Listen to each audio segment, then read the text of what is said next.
Okay then. Right.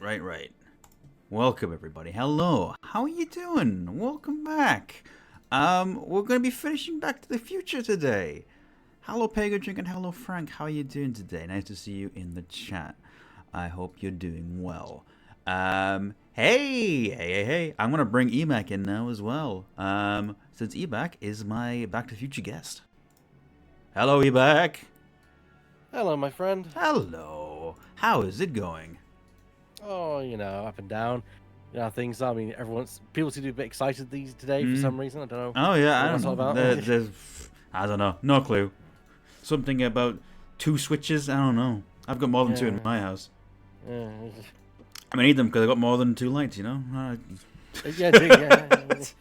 Well, I don't even use light switches anymore. I just go, Alexa, turn off the light. Oh my god.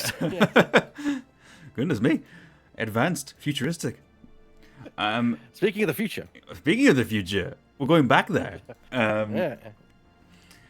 I'm excited today. Back to the Future, the game finale, OUTATIME, which if you don't understand why the title is that, it's the license plate on the time machine. Exactly. Yeah. It's not gonna have any other meaning beyond that at all. Yes.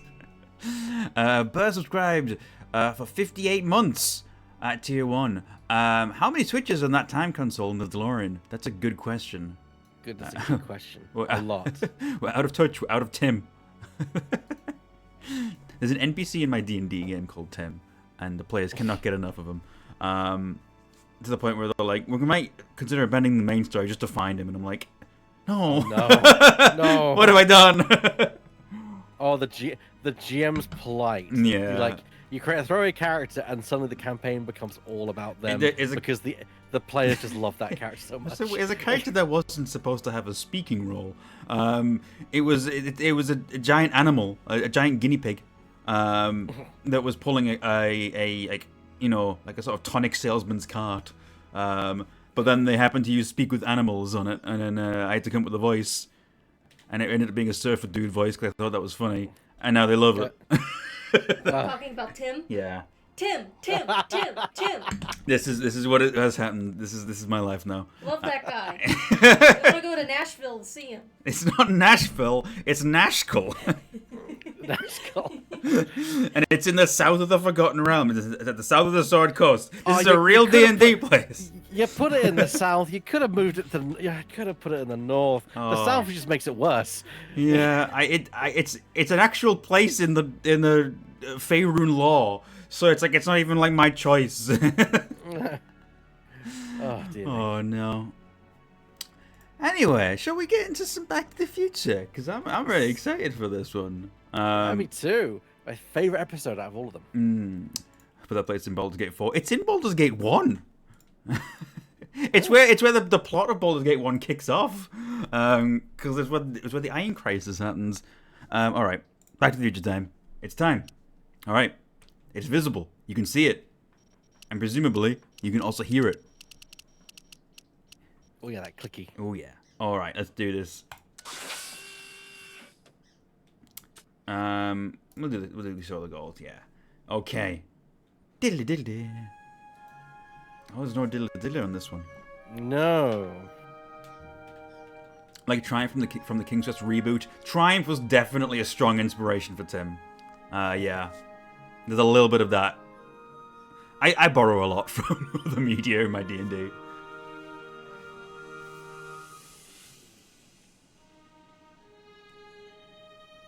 Mr. Fancy Cakes was the merchants, which was kind of like a goat.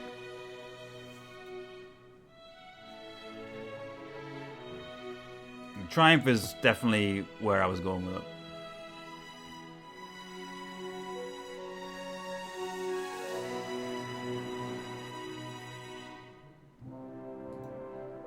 It's nice to see Young Doc's laboratory here. Oh, I love that they managed to sneak in this gag. That's great.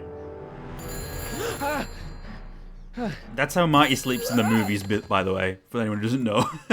Yeah. Hello? Marty, you're awake. Good. Emmett, where are you? I'm down at the expo. I snuck out entirely to avoid my pop.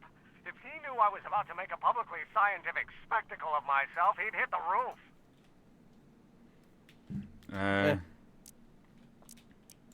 Why didn't you wake me up? I tried to give you a nudge before I left, but you were practically comatose. How long has it been since you slept? That's a good Aside question. from being knocked unconscious, I'm not really sure. Anyway, I left you back at the lab to perform an important mission. On the table next to my law books, there's a device plugged into the wall. I think I see That's it. certainly a device. It's glowing. Yeah, is that good? Good. It's fantastic.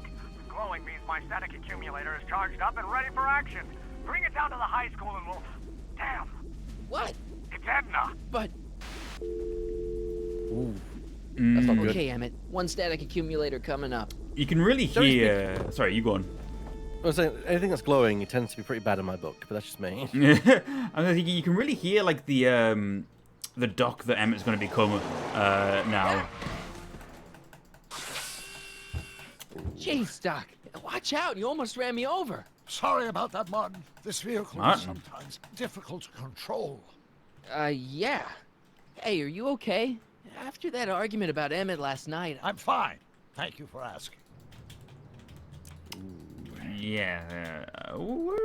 Did you fix the time circuits? so how are the time circuits? Still broken. I've got a few ideas, but I'm occupied with other problems today. So is that what I'm destined to build for the expo? Yeah, it's a static accumulator. Emmett spent all night building it. Turned out he didn't really need to see Frankenstein after all. He just needed a little push. And some lightning. Fascinating. I also had an epiphany last night. Doc? I realized that it wasn't Edna that made my life miserable. Doc! It was science. Oh dear. You can't give up science. You love science. Correction. My younger self loves science. But if Emmett doesn't go through with a demonstration at the expo, his dreams of being a scientist will dim just enough for Edna to step back into his life and steer him down another path. Another path? What other path? I don't know. Architecture, automobile repair, taxidermy. Maybe I'll even pursue a life in law like my father always wanted. As long as Emmett steers clear of science, Edna and I will be free to be happy together. I like it that because you kind of have to select a dialogue option. They're just kind of locked in this position. Yeah, there's like a stalemate position here. Yeah. Yes. Like, you just leave them like this and they're just staring at each other. I love like when video game dialogue options do that. I think it's funny. It's just cute in my brain. I don't know. I love it. You can't want Emmett back with Edna. She used you to turn Hill Valley into a police state. She used my science to turn Hill Valley into a police state. But if I don't become a scientist, she'll never get the chance to vent her crazier ambitions. Doc, I'm begging you. You haven't thought this through. Haven't I? I guess we'll both find out. One thing's for sure, Emmett Brown's life will be a whole lot less complicated without a time machine in it. No. Ah! What the hell? Where'd it go? Oh no. That can't be good. No. Where did the accumulator go? I guess I think we're doing the fact that Oh, Doc is going to create come a on. paradox. It doesn't. Back to the Future logic, it kind of lets you do this kind of thing. Here, little static thingy. Oh dear. Well, this is troublesome. It also reminds me of one of the time train's mechanical devices. I can't remember what it was. I think it's like one of the yeah. near the one of the piston bells or something. The time train is very cool. I can't reach it. I rewatched a clip from the Back to the Future and like 3 ending recently. I'm like, oh man, that's such a cool design. It's a great design. And you only see it for that ending scene. I can't reach it. Okay, we can't reach that. All right. Well, I've been wanting to do a Lego model of that thing for years. yeah, that'd be really, really cool. They did like a miniature one for the Dimensions set, but Which I have, yes. I have it as well. I don't even have Dimensions, and I have the Back to the Future stuff. Right. Okay. I guess we're gonna climb the lamppost. I guess so, yeah. Can't reach you, Martin. Do not invoke his name. Pay go drink. All right. Gotcha. Oh, Oh well. I think it's got you. Yeah.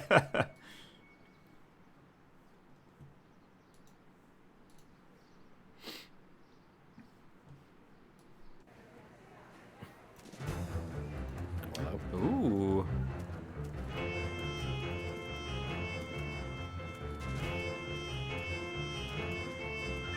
The future is coming today. There's a shiny new tomorrow on the way. A day of invention is at hand. It's a mystic, futuristic wonderland.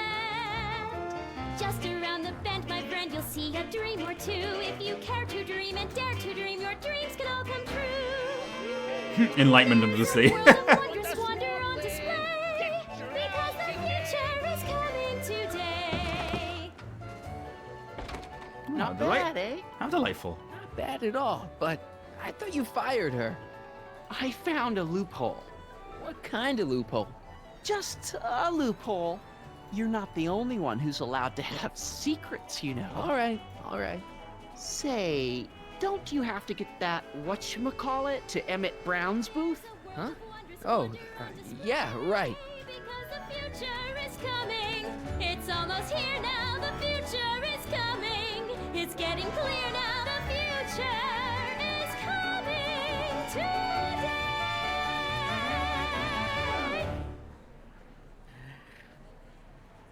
I like how there's all these very like impressive displays, and then you have the rickety thing in the corner, Yeah. and you kind of wonder. You hope that's not Emmett's one. Yeah. You really hope that's not Emmett's one. But then you get close to it. Yeah. Oh, we've got a lot of interesting stuff here. There. Also, Officer Parker's put in a submission. Yeah. Future furnishings. How exciting. Hmm. Well, let's definitely see what's on offer here. I remember the algae cakes from the last episode that make your teeth green. Let's have a check with Artie first. Hey, Artie. Why not? What do you think? Quite a setup, huh?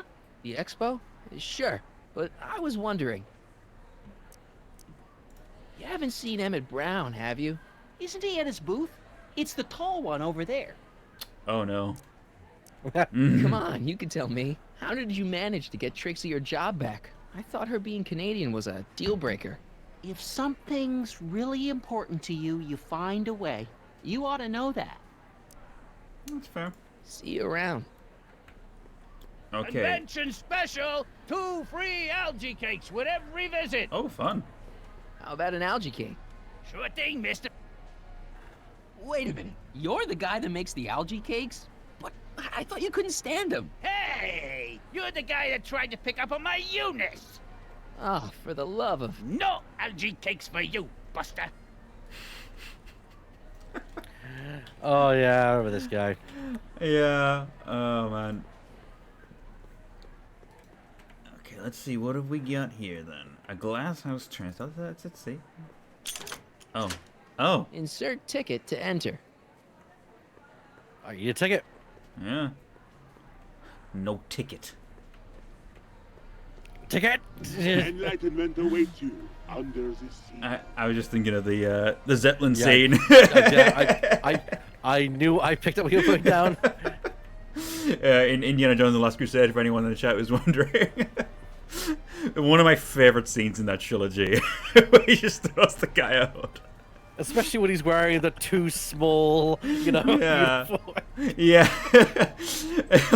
all the guests like just hurrying to give him their tickets because they're panicking all of a sudden. So good. So good. Great. Excuse me, Mr. Great Duto, film. Jacques Duto, at your service. French diver. Sure. Yeah. Could I get a ride in that bathysphere? Certainement, if you've got a ticket. Oh. Jacques Duteau, famous diver. So you're some kind of celebrity? I do not like to brag, but I have a small following, yes. Based on Jacques Cousteau, most likely. Yes. I guess people are always bugging you for autographs, huh? Asking you to tell them stories about your adventures and stuff. It gets a bit old, but I can always retreat to the depths. The fish are much less demanding. Sure. See you around. Diver stream? You want me to go And diving? here he comes, right on cue. No doubt he'll try to talk you out of it, Detective, but you mustn't let your resolution waver. Hello, Corleone. What's going on? What's going on here?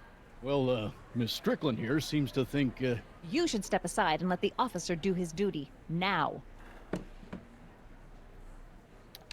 Oh, great. Wait a minute, that's Emmett's levitator up there. Oh, don't be so modest. I'd say you deserve at least half the credit. It was you who tricked poor Emmett into breaking up with me. It was you who manipulated him into dropping my project in favor of this clear hazard to public safety. So what? Yeah. I like that one, actually. That's So a what? good option. What's your point? Oh, I think you know exactly what my point is. Emmett's invention isn't going to work, is it? At least not the way poor Emmett thinks it is. how do you know this? I had a very interesting chat with Carl Sagan last night. I found out who Michael Corleone really is, and where he comes from. Is there something you want to tell me, Michael? Why don't you call him by his real name? Yakov Smirnov. Thanks a lot, Doc. An anarchist! A foreign agitator bent on sowing chaos and destruction in the Hill Valley Expo! Annie, you don't believe any of this bullshit, do you? Sorry, Yakov, but I really don't have a choice. Very good. And now, arrest this subversive. Come here. Look, here's the thing. I happen to believe this dame's got a screw loose, but she's been getting some clout in town ever since that business with Kid Tannen. But Emmett's gotta fly that electrokinetic levitator at this demo. His whole future depends on it. And my future depends on making sure he doesn't. The chief reads her column religiously. Well, if I don't do what she says, she's gonna start a campaign to have certain tainted officers removed from the force. Isn't there anything I can do? Not unless you've got some dirt on Edna. Something that'll discredit her in the eyes of the law. Well? I'll dig something up. You do that. In the meantime, you and young Mr. Brown better... where is he anyway? Wait, you haven't seen him? Emmett? Has this foreign radical done something to my Emmett? Maybe you should find him. Oh, you're letting him go? This radical subversive? Just like that? Okay, so I gotta find Emmett. And do something about Edna. Once again, end up being a busybody. Yeah, I was thinking we need to find 3 things about her. I don't know if this is one of the get 3 things formula, but it could be. Could be. We may just need the one this time. All right. Well, Emmett's not around, and we also need to get his thing like unblocked. There's a phone booth of the future. Yeah, what a fancy phone booth as well. Welcome to the phone booth of the future, made with Atlas glass. Atlas, unbreakable and soundproof. Our phone is hands-free, so you can enjoy a sandwich or a cigarette while chatting with friends in perfect privacy. Would you like to place a call?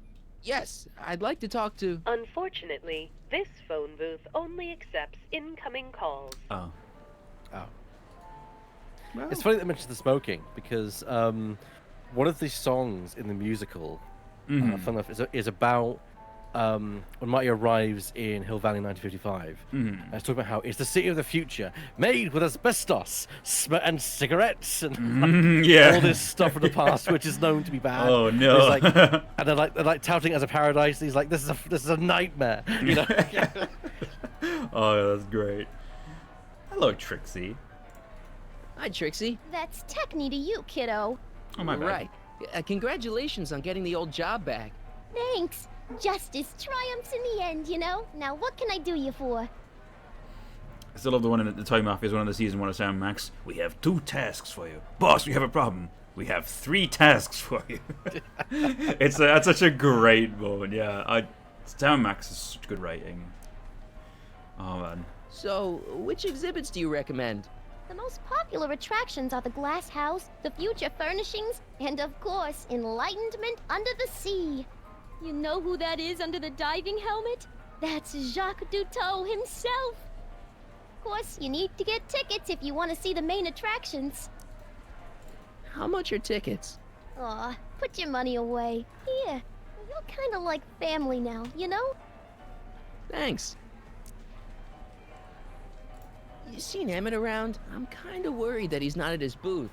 Let me think. Yeah. He wandered down that way a little while ago. He was talking real intense with another guy. Older guy? Looked a lot like Emmett in the face? Yeah. Uncle or something? Or something. Interesting. I do have a lot of time for Trixie. I very much like her as a character. Yeah, yeah. Of course, there is the whole trouble that Artie's supposed to be with Marty's grandmother, but he hasn't disappeared yet, so presumably things will iron out fine. Things will iron out, yeah. Look, Emmett's demonstration has hit a snag or two. Can you delay his act for a while? Let someone else go before him? Sorry, I don't set the roster, and they won't let me change it. I can drag my feet a little, but if your friend's not ready to go on pretty soon, we might have to skip his act. I mean, demonstration. But you can't. Hey, it's just a science demo. It ain't a matter of life and death. Well, about that. Yeah. Edna Strickland is trying to get Emmett's booth shut down. That dame don't know how to mind her own business, does she? This is the 30s, Pago. I don't think that was... I just remembered, actually, I was looking up some concept art earlier today, and I saw concept art for characters that aren't actually in the final game, which is fascinating. I think one of them appears in the comic, but I haven't read all of the comics. I don't know if the other one is as well. One of them being Tiff Tannen, who is who appears in the version of the future where Kid Tanner's in charge of everything. It's just it's just basically Biff's sister, who is also rough and tumble. And then there was one who was another Strickland, called Ricky Strickland. Ricky Strickland. He seems like kind of like a younger, nerdier kind of character, and I'm wondering if it's like a child of Emmett and Edna. I haven't looked up who this character would have been, but it's interesting. I just saw it in the content and I'm like, who the heck's Ricky Strickland? yeah, that's right. There's a comic which this is based upon. Although the comic also goes into a lot of it's an anthology series. They deal with a lot of things after the game, before the game. They do there's one whole issue about how Marty initially met Doc, things like that. Oh yeah. Yeah, they adapted this game as a comic as well, which I don't think is entirely one-to-one, because obviously going from video game to comic, you've got to change a few things, smooth a few things out to make the story make sense, but on the whole, it's pretty accurate, so.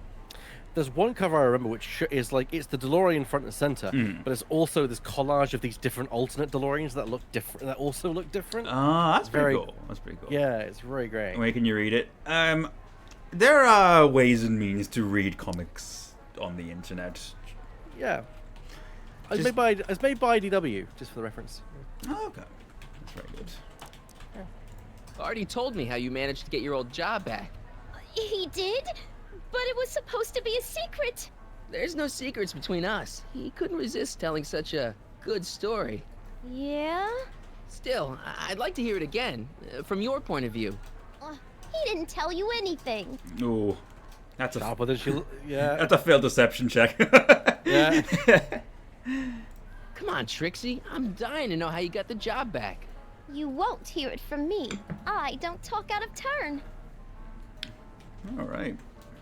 Thanks. I do like the design of the Techni outfit as well. Yeah, it's really cool. Classic with the retro futuristic vibe. Yeah, it does look like something they could have come up with in the 30s. It's like, here is a vision of the future.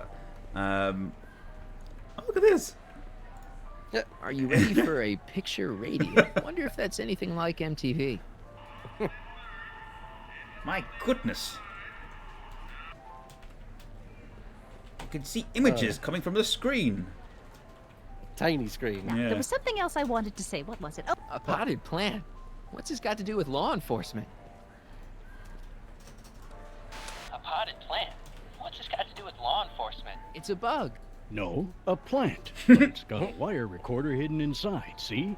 If we could have got one of these into Tannen's speakeasy, He got blower. the kind of guy who talks to plants, we could have busted him a lot earlier. I mean, you kind of taking a lot of faith there. I like this this robotic police officer. That's pretty cool. act casual. He's coming back. What? Why? The electro pacifier. Amazing, isn't it? They say one day we'll be able to stun fleeing criminals by shocking them at a distance. Does it work? Nah, it's just a model. Interesting. The amazing inebriomatic. Well, from what the boys in the lab tell me, someday we'll be able to tell whether people have been drinking just by breathing into a machine like this. Try it out. I don't think so. Startlingly accurate on that one. A taser and a breathalyzer. They got those ones right. It's funny, I was actually watching a video on the moon landing a few days ago. And surprising how much of our current technology comes from that project. Oh, interesting. Now, can you please leave me alone to do my job? Well, we have tickets. In a minute. I'm not quite through yet. Shall we do some sightseeing? I mean, why not? Yeah. When in Rome. I mean, there's one particular flower that I think is a bastard pagan. I think we all know who that is. Here's my ticket. Give me a ride in that thing. Thank you, monsieur. I hope you will find your trip to the bottom of the sea most enlightening.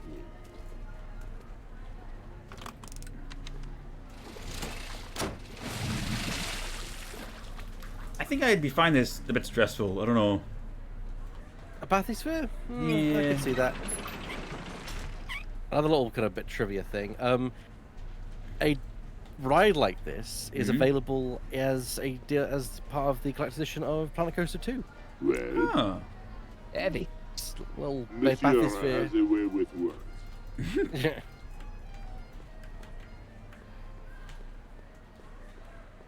Okay, well, let's go to the let's go up to this one. What else? What else? What else? What else is it here? Presumably, some of these will be useful for puzzles somewhere in here. So at some point, yeah. we'll get acquainted with everything we need to learn about. No one in here. Well, there you go. Okay. And then the House of the Future.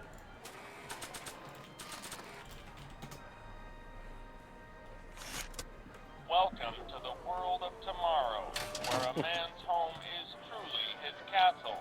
Here, gratification is just always a push of a button away. It sounds like it's Julian Kwasniewski doing that voice there. He's one of the sound designers who was working at Telltale at this point, but he also did the voice wheel in the Devil's Playhouse when you're selecting the psychic toys. Ah, yeah. So if you can imagine that voice saying "Future Vision," it sounds the same. I reckon it's Julian doing the voice. Yeah, I think you're right. Let's see. In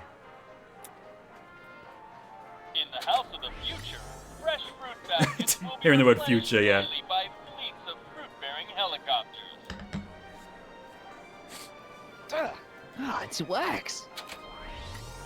I mean, they're not wrong. We did see what happens in this universe of 2015. Yeah. They were right in that respect. Yeah. In the House of the Future, phone conversations will be completed in the privacy of the personal phone helmet.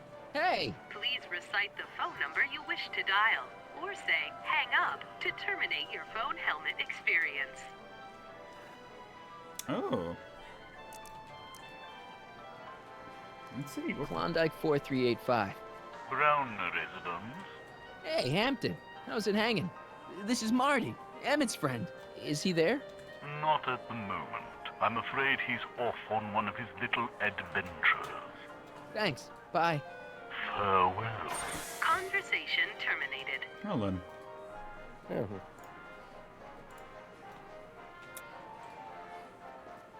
mood for fun? The House of the Future comes equipped with a modern home entertainment center. Chinese checkers and everything. Okay. Well, I can see how the phone may be useful for a puzzle at some point. Yeah, me too. I think that's supposed to be a clock. It's certainly something. I've seen some fascinating clocks in my time. Yeah. If anyone is interested on YouTube, I've seen like a water-based clock. Oh yeah. One of the ones I've seen recently, I was obsessed with, is someone creating a digital display clock using black and white colored balls. Oh. So a machine that basically orders the balls in the right sequence to create effectively an LCD strip of time, which is fascinating. That is very interesting. Nah. Okay, the bathysphere controls there. Interesting. Theremin.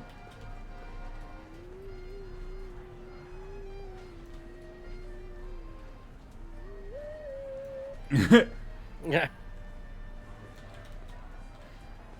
I mean, who doesn't have fun with a theremin? I know, it's always fun. Where could Emmett be then? Oh, so we need to dig up dirt on Edna, and we need to find Emmett. Those are our goals at the moment. I think that's one could lead to another. Yes. Quite possibly. Well, I need to have a proper chat with these two, I think. Yeah, we need to. He's approaching. We need to deal with the Annie, busybody. Can I talk to Edna for a minute? Be my guest. I'd like a couple minutes of quiet. What's this about? What'd you do with Emmett, Edna? What are you talking about? You're the one who's trying to ruin his life. Believe it or not, I'm the one trying to save it. From what? From you, mostly. Hey, Cat. Why are you still involved in Emmett's life? I thought you broke up with him. I did, but then your friend Mr. Sagan told me about your scheme to interfere with our romance. Not a very nice thing to do, Comrade Smirnoff. You don't really think Emmett's gonna want you back after you crushed his heart and tried to stop his demonstration at the expo, do you? Not at first, no. But eventually he'll realize I've got his best interests at heart, and he'll come running back to me like one of those dogs he loves so much. But you hate dogs. Yes, ironic, isn't it? I know your deep, dark secret. Secret? What secret? Well, that's not very believable. I reckon she could have stolen something, but I don't think it's that. It rhymes with witch. Bit harsh. I agree with the sentiment, but we don't need to go there, Marty. we could take a higher road. Hell of a lot of words that you could have said. Maybe this one. You know, what you were whispering about with Carl Sagan yesterday. You overheard? Sure I did. And you did a really lousy job at, burying the body. Oh, you didn't hear a thing. What I was talking about with Carl Sagan is between me and Carl Sagan. Okay. Have you seen Mr. Sagan around here anywhere? No, and I wouldn't tell you if I had. He's more than a little scared of your anarchistic tendencies. Did you see? Trixie Trotter got her old job back. Oh, I know! I tried to have it out with Arthur McFly, but he refuses to explain himself. Apparently, he discovered some sort of loophole that allows that Canadian to retain her position. Well, the Ladies' Decency Society shall hear about this. Make no mistake. I never heard Canadian. Actually, I've not heard Canadian spoken with such venom. Contempt. I think it's until recently. Let's not go. Yes. There. is Parker so willing That's to a do your timeline I bidding? prefer to avoid. Yeah, The good detective knows that he owes his current rise through the ranks to my reporting on his behalf. Oh. He also knows that I could just as easily pen an exposé about his previous nights of drunken debauchery and evidence tampering. You're blackmailing him? Reporters don't blackmail, Mr. Smirnoff. We look out for the public interest. If that was true, you would have reported it by now.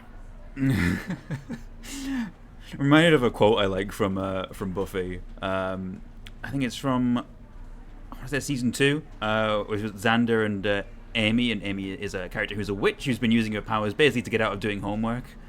And he goes, "Blackmail is such an ugly word." And Amy goes, "Blackmail? I didn't bring up blackmail." And Xander goes, "Yeah, but I'm about to blackmail you, so I thought I'd bring it up." Do you know, I've never seen Buffy. I think you'd like it. It's unfortunately it is written by Joss Whedon. Unfortunately. But, and even more annoyingly, he's a good writer. I mean, I've watched Firefly and like Firefly, so if you I like can't exactly Firefly, complain. you'd like Buffy. It's the same sort of writing. It's one of my favorite shows of all time. So. Okay, this is pointless. I've got to find Emmett. Stay away from him, you anarchist hooligan. Okay. Can you talk with Danny? Yes, that's what I was thinking. But I think what we may need to do is uncover her secret, because clearly she has one that she was discussing with Mr. Sagan. And if we can figure that out and confront her with it, then well. Well, speak of the devil. Hey, Danny, could I have a word with you? Comrade Smirnoff, come to turn yourself in? In private? With pleasure.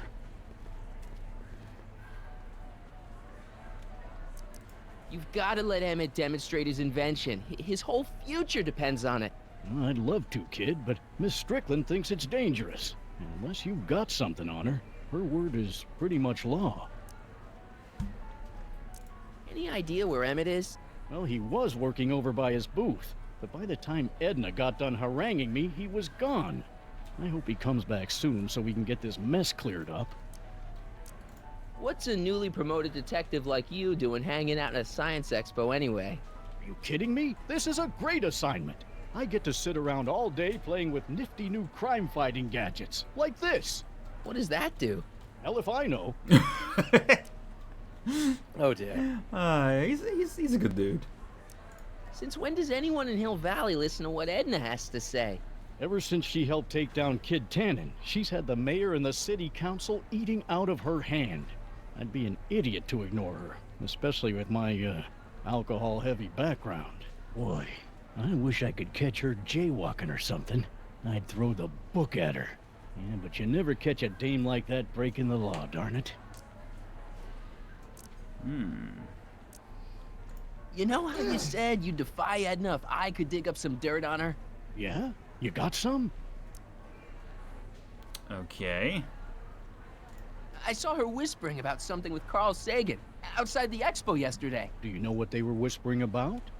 No, but she looked really guilty. I need something more solid than that, I'm afraid.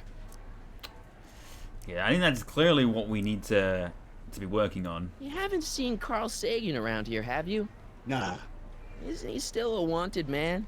Nah. All those arson charges got dropped weeks ago. Judge Brown said there wasn't enough evidence for a trial. Thanks. I'll be back. Well, I hope so. You've got to get this albatross off my neck. Well, did you put the screws to him? Did he confess? Now, where were we? Okay. I'm gonna see if we can go anywhere else for the time being then. So she'll only talk with Mr. Sagan. That much is evident. Yes. Let's see if we can go find Mr. Sagan again. Or can we even leave? No, I don't think we can leave. Oh, okay. I guess we're here then. Besides, he's not going to tell us that anyway. No, he's not.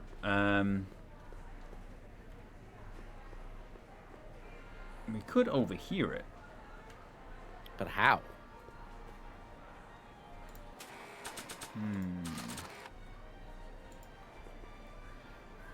Perhaps by... Welcome to the world of tomorrow, where a man's home is truly his castle. Here, gratification is just always a push of a button away. You know which part of Back to the Future 2 I would love to see be a reality, even though I know it's completely impractical? The pizza. The pizza that goes from tiny to huge. the rehydration. Yes. Yeah. I would love to see that. I love that. It's just such a funny gag. Hydrate level 4, please. Alright, let's see if we can make a call. In the House of the Future, phone conversations will be completed in the privacy of the personal phone helmet. Please recite the phone number you wish to dial, or say hang up to terminate your phone helmet experience. Alright. Phone booth of the future. Klondike 4253. Hill Valley Expo, where the future is coming today. This is Techni Muse of Progress. To whom am I speaking? This is Carl Sagan. Ooh, the mysterious Mr. Sagan. What do you want? Can you put Edna Strickland on the phone for me? Sure thing, Mr. Not a Sagan. bad impression. Hey, Strickland! Somebody Not bad at actually all. wants to talk to you. Oh, damn. Mr. Sagan, I didn't expect to hear from you again till after the expo. You didn't? Yes, wasn't that part of our plan? Yes, our plan. How about that plan? Regarding, you know what? You know what? The little matter we were whispering about yesterday. Oh, that! As a matter of fact, I'm glad you brought it up. I was thinking, wouldn't it be a good idea to pin it all on Yakov Smirnov? Pin what on him exactly? You know, it! Oh, I get it. You're still sore about going to jail. That was the dog's fault. If he hadn't come glumping up to me right after I started the fire, I could have gotten clean away, and I never would have had to divert suspicion to you. She's the speakeasy arsonist. Carl, is somebody with you? No, it's just you and me. Wow. Well. It's something that's, I think, pretty easy to suss out, but actually hearing her admit to it. Seems like our dear Edna is not so squeaky clean after all.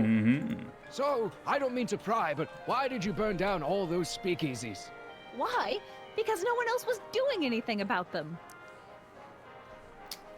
Well, Interesting. we should probably get back to the plan. Yes, we should. Goodbye, Mr. Sagan. Goodbye. Hang up.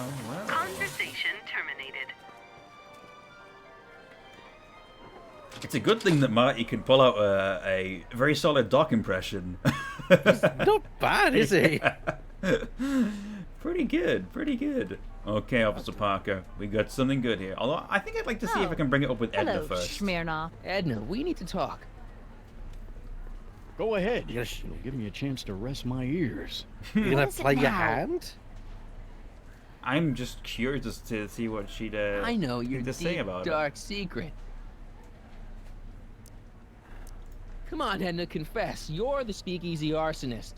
I refuse to even dignify that accusation with a response. Huh. Wow. Okay, this is pointless. I've got to find Emmett. Stay away from him, you anarchist hooligan. She's got a good poker face, if nothing else. Yeah, I'm sure she's got a secret, mean, but how can I she's a get it out reporter. of her? Well, Hey, Danny, could I have a word with you? I thought you'd never ask.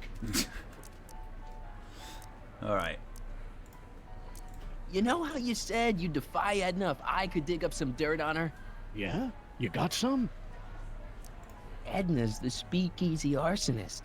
That's an interesting theory. It's the truth. I heard her confess. Well, I didn't hear it, so I'm afraid it's your word against hers. And no offense, but her word carries a little more weight around here than yours does. That is true. That's true. That's fair enough. Thanks. I'll be back. well, did you put the screws to him?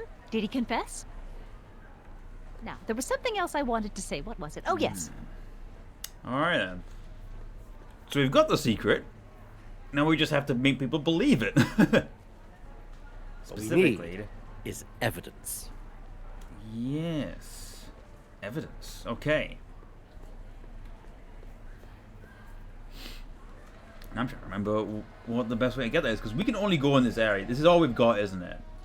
Mm-hmm. All we've got is this expo. Mm-hmm.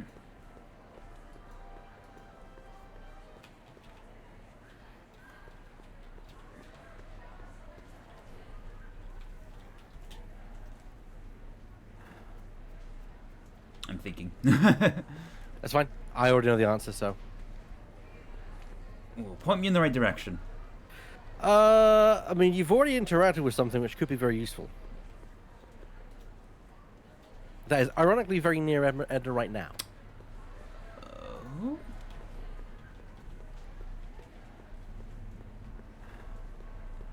No, actually. Can we do anything with this? Are you ready for a picture radio? Okay, no, that's not interactable. Oh! Oh! Of course! Hey, don't walk off with the recording plant. It's the only one I got. Oh, wow. Fair, that's fair. Okay. Alright, I have another thought. So we can't just take it if Officer Parker is nearby. But we might be able to get him away. Welcome to the world a push. In the House of the Future, phone conversations will be completed in the privacy of the personal phone helmet. Please recite the phone number you wish to dial, or say hang up to terminate your phone helmet experience. Alright. I'd like to call the phone booth of the Klondike future. 4253. Hill Valley Expo, Techni speaking. Who's this? Who would most be interested in speaking to Officer Parker? Who'll be the one most likely to get him away from the booth? It's Kid Tannen. I'm out of jail and I want you back, baby. I don't know who you are or why you're doing that horrible impersonation of Kid, but that part of my life is over. Well. I've gone legit. Conversation terminated. Well, that one didn't work. Good for you, Trixie.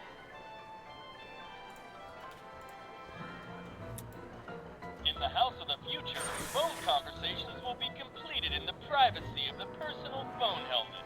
Please recite. Alright. Jeez, always with the phone. Yeah? Hi, Trixie. It's me, Michael. Oh, hi. What can I do for you? Oh, nothing. I was just checking out this snazzy phone. Okay, bye. Bye. Conversation terminated. Alright. Maybe it'll just have to be some guy then. In the House of the Period. Gee. This is Anthony. I'm looking for a friend of mine, Mr. Closeoff. Clothes off? Yes, first name Oliver. Oliver clothes off? Listen, kid, I didn't just fall off the poutine truck. Who is this really? The poutine. Hang truck. up. Conversation terminated. I guess it might have to be Carl Sagan. No, it's not. I can say the phone is not the right way to go about it. Oh, okay. But you are in the right place. Okay. Oh, okay. It is something to do with this. It is something to do with the House of the Future, yes. Alright, alright. Christopher Walken? I don't know. It's definitely an impression of something. where a man's home is truly his castle. Here, gratification is just always a push of a button away.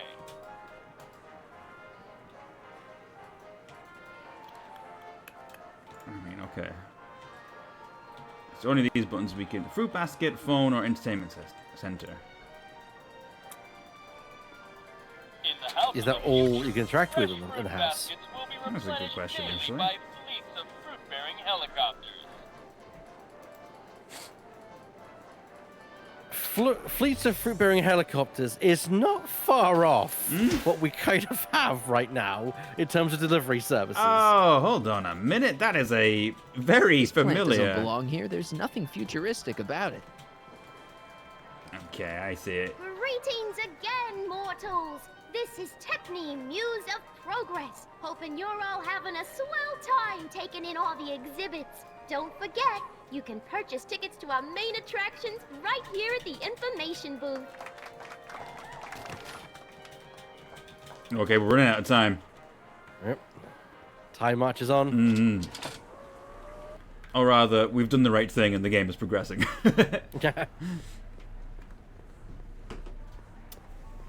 If we do a little swap.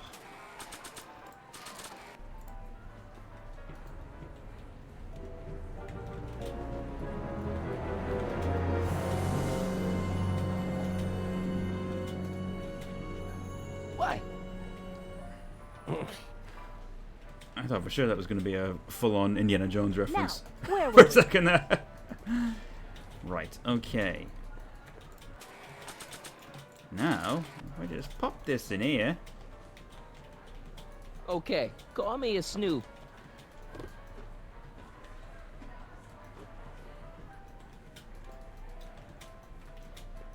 All right. Everything is in motion. The plan is ready to work. Oh, yes. Welcome to the world. In the House of the Future, phone conversations will be completed in the privacy of the person. Experience. Klondike. Gee, yeah. It's me, Carl. Oh, hi, Mr. Sagan. What can I do for you? Can you get Edna on the phone for me again? You got it, Mr. Sagan. Hey, Your Highness! I just love the insults Trixie's Mr. throws Sagan, you away. really have to stop calling me like this. I've got to keep all of my attention on Detective Parker. Yes, of course. I've just got a couple more questions. You know, I don't think I ever asked you why you burned down all those speakeasies. Why? Because no one else was doing anything about them. Every night they'd open up their doors serving illegal drinks and loose women, flaunting their depravity to the world, and the authorities did nothing. So I did what any right-thinking, rock-willed woman would do. I took action. Oh, and such a gorgeous action it was, too. The fires were so beautiful. Oh, God. The alcohol made them go up in such pretty blue flames. Where was I? You were explaining why you burned down the speakeasies. Yes. Did you find my answer to your liking? It was very revealing. Hang up. What? Jeez, Edna was always a loon. I hope that confession's good enough for Parker. It appears we may have uncovered some pyromania.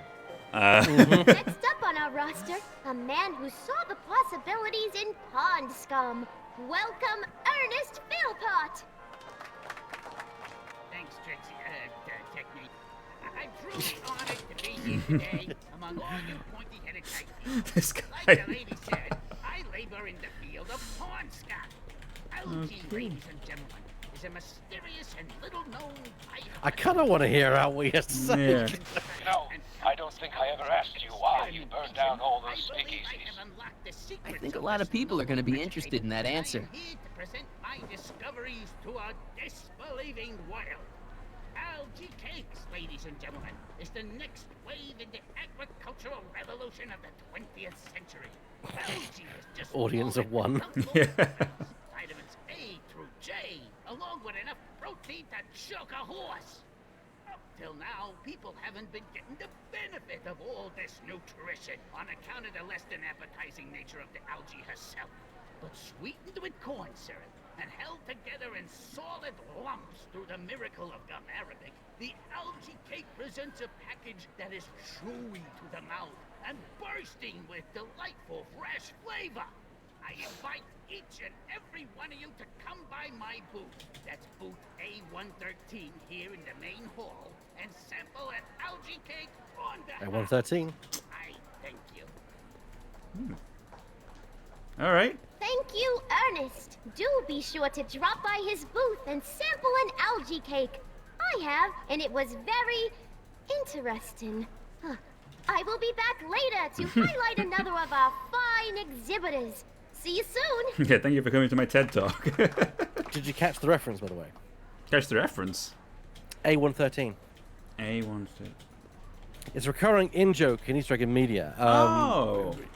Yeah. Okay. like, No, I think I know which one you mean now. Actually, yeah. Yes. Yeah. I bet you listen to him and he still doesn't give you an algae cake. Yeah. All right. Oh, hello, Smirnoff. Hey, Danny, could I have a word with you? I thought you'd never ask. Okay, I finally have some proper dirt. You know how you said you'd defy Edna if I could dig up some dirt on her? Yeah? You got some? Edna's the speakeasy arsonist. That's an interesting theory. It's the truth. I heard her confess. Well, I didn't hear it, so I'm afraid it's your word against hers. I guess I have to hand it straight to him. But her word carries a little more weight around here than yours does. All right, hold on. Thanks. I'll be back. Well, did you put the screws to it? All right. Here we go. Act casual. He's coming back. Hey, Danny. Do you mind, comrade? We're busy trying to protect the expo from the likes of you. This'll only take a minute. Our plant recorder. It's not a good idea to steal police property, you know. Listen. You know, I don't think I ever asked you why you burned down all those speakeasies. Why? Because no one else was doing anything about them. Detective Parker, surely you're not going to believe this crudely manufactured forgery of a recording. I'm not sure what to believe, ma'am.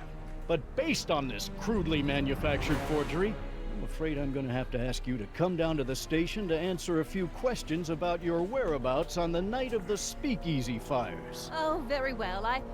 Heavens, what's that? You know, God. One of these days I should really stop falling for that. Hey, does this mean that the barricades can come down from Emmett's booth? Let's take that as a yes. Emmett's gotta be around here somewhere. All right, well. Oh, yeah. That's something at least. Oh, they've magically come down. Oh. Can I go up here? Emmett's gonna fly his electrokinetic levitator, and he's gonna do it today. I don't think we need to be up there. Nah. I think I vaguely recall where Emmett is. Yes. I think it's somewhere in here.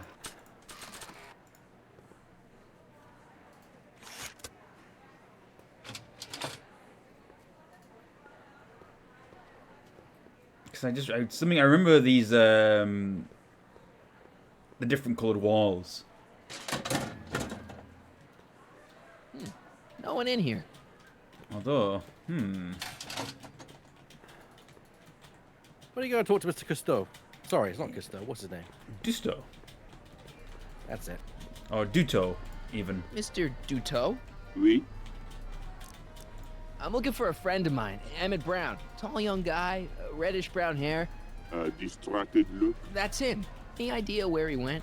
He just passed by here with an older gentleman. I think they were headed into the House of Glass. Great, thanks. Oh well. There you go.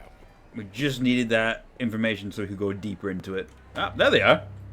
Hey, Emmett, come out of there. Don't listen to him.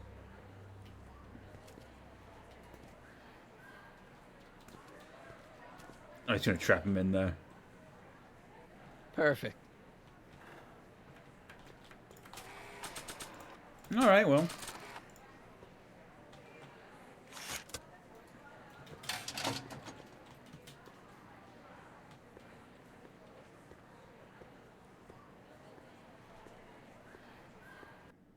Welcome to the Atlas House of Glass, the future of domestic life. Okay, Emmett, let's get you out of here. Emmett! Emmett, don't listen to him. He's crazy. I'm still not sure about this business proposal, Mr. Sagan. Let me explain it again. Atlas Glass, unbreakable and soundproof. Soundproof glass. Great. Our living space can be configured to meet the needs of any family. Need a private study? Simply slide the walls in, or slide them out again to create a spacious banquet hall. Oh boy.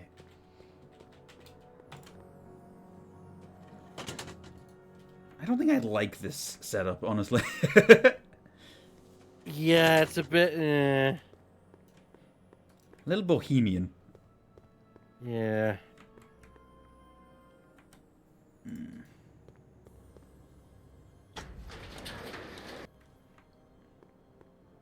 Okay, let's have a look down here first.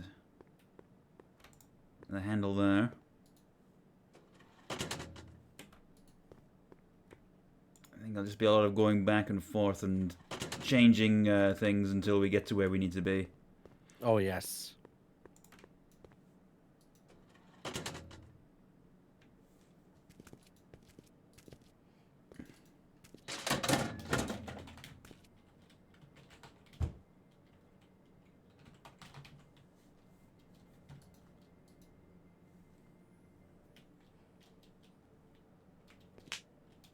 Really?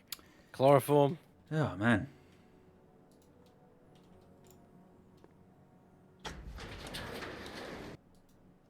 Okay, that's not gonna quite work, actually. I need to do that one before I get, like, first. Oh. I won't budge. Okay, hold on a moment. Maybe I need to... Yeah, shift that one across. It's like those like parking car puzzles, isn't it? Yeah. Okay. Ah, right.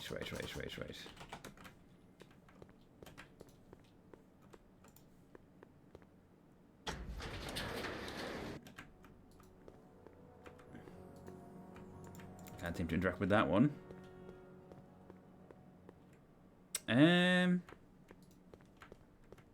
Was that right? I think it's the you have to investigate the wall, I think. Oh. Oh, okay. Emmett? Where'd you take him now, Doc? The next exhibitor on our list is Officer Danny Parker of the Hill Valley Police Force. Officer Parker is going to demonstrate a few of the many marvelous tools that our boys in blue will soon have at their disposal. The criminal element has truly met his match today. Officer Parker? Oh. It seems our next exhibitor is unavoidably detained, but I'm sure his presentation would have been both enlightening and exciting. How about a round of applause just for the heck of it? Alright, well.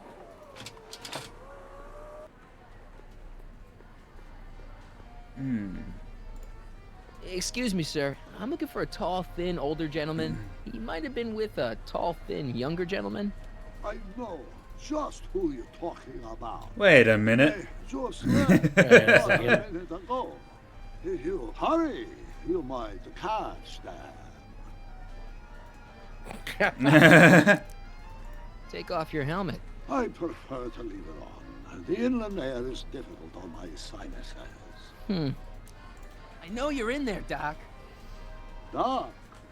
Yes, I am a doctor of marine biology, but I fail to understand what you're... Quit fooling around, Doc. What have you done with Stop! Help! I'm being attacked!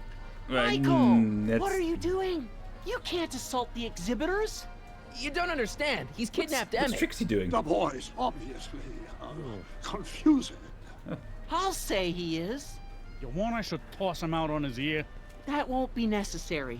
Do you know who that is? That's Jacques Duteau of the Oceanic Institute. No, it's not. It's... Please, keep it down. The Expo went through a lot of trouble and expense to secure Professor Duteau.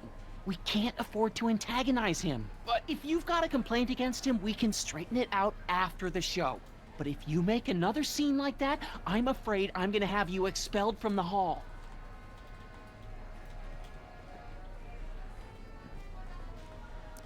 Professor Duteau, huh? At your service. What have you done with the real Professor Duteau? I'm not sure I like your insinuations. I'm not sure I like you kidnapping Emmett. Perhaps I should call the authorities and have you removed from the hall. You're a cold-blooded guy, Duteau. C'est la vie. Where'd you stash Emmett? In the diving bell? It's called a bathysphere. Aha! So Emmett is in the bathysphere. I don't know what you're talking about. I think I'm gonna take a closer look at that bathysphere. Not without a ticket, I'm afraid, sir. Hey! Is this guy trying to bum a free ride? No. See that you don't. Chill out, cue You're ball. supposed to be on the right side of the law.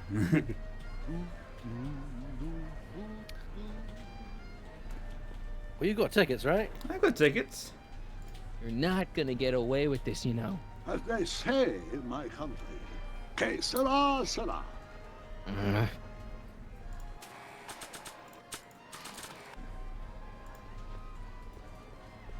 Here's my ticket. I want to see inside that bathysphere. I don't think so. What do you mean? I've got a ticket. You have to honor my ticket.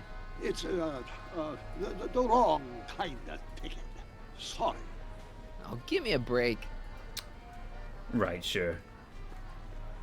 There are controls there. There are indeed.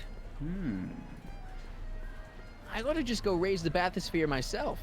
I don't think so. Is this punk giving you trouble, Mr. Duto?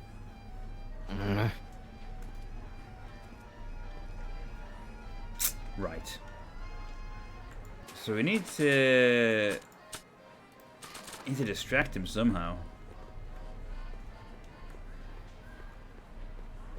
Maybe someone else can help with the distraction. Hi, Trixie. Now, what can I do you for? See that bathysphere? Emmett's inside that bathysphere. That's nice. Nice? He's a captive. Of Jacques Duteau? Of Carl Sagan. I think I've got what you need. The Hill Valley Expo may prove overwhelming to those of a delicate disposition. If you are feeling confused or disoriented, try these simple steps. 1. Put your head between your knees. Never mind. Thanks anyway. Alright. I don't think Edna's gonna be an obstacle anymore. So she was the speakeasy arsonist after all. Kid was right. I don't think so. What time is Emmett supposed to go on? Let's see. 8 kilobeats past 50. We're on metric time here at the Hill Valley Expo. That Metric time? metric time. Thanks. Okay, okay. Yes, whatever that means. Okay.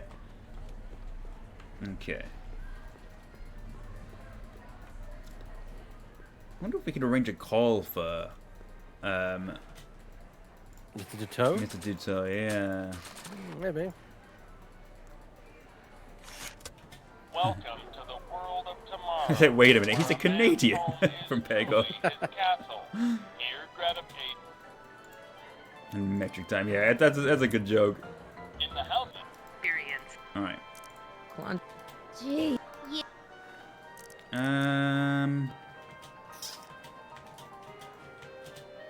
I guess Carl Sagan. It's me, Carl. Oh, hi, Miss. Nah, there's no, I guess there's no option here for that. Okay. Could you get Emmett for me?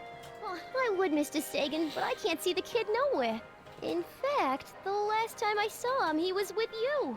Oh, yes, right. Hang on. Conversation terminated. Okay.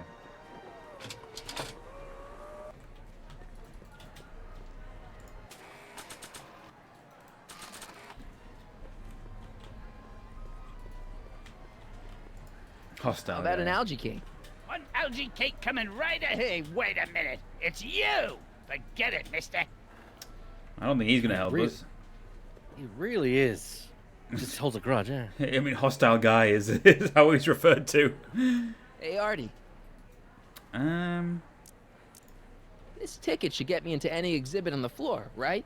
Sure, that's a P ticket. Well, the guy at the aquarium is refusing to honor it. There must be some mistake. Come on, let's straighten this out. Professor Duteau, this young man claims you refused to take his ticket. Not at all.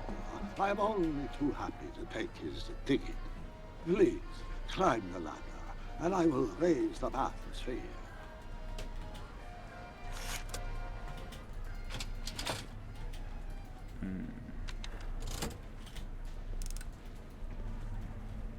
Mon Dieu, what is the matter? The gears, they must have become stuck. All I'm right. afraid I cannot raise the bathysphere at this moment. What a shame. Yes, it is. Well, I will work on the problem. Perhaps if you come back later.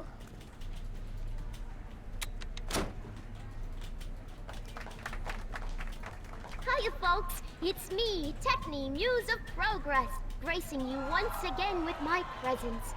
And speaking of presents, what better gift could Hill Valley offer the world than this magnificent science and technology exhibit? Hey, folks? If you haven't done so already, I urge each and every one of you to take a peek at Furnishings of the Future, right here in our main hall. Tickets are available from me, Techne, at our information desk. Oh boy, we're running out of time. Yep. Come down, please. The bathysphere exhibit is currently closed for repairs.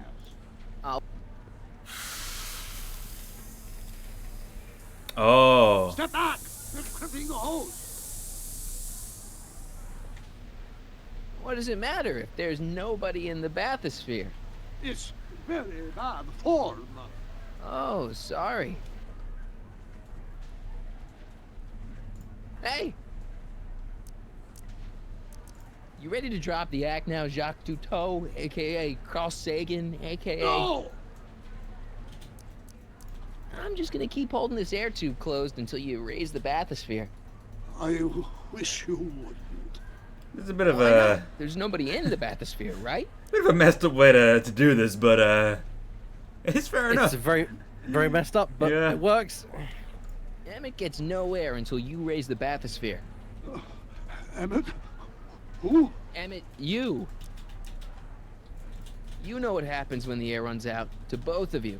It's an old nautical superstition. A crimped horse means imminent doom. It does if there's somebody inside the bathysphere, but I thought you said there wasn't anybody in the bathysphere. There's not.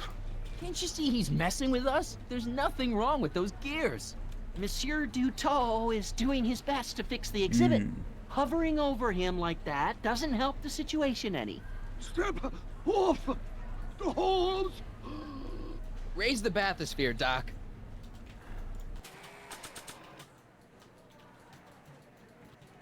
Pressure on.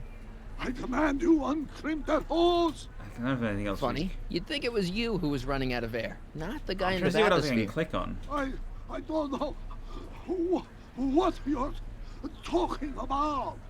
It's as if you two were connected somehow. I'm trying to see if there's anything else to click on. Step off the hose. Raise the bathysphere, Doc. I won't do it. Then neither will I. Hey! 'Cause I don't think we can say anything. You know what No, happened. just literally just keep it. Oh yeah.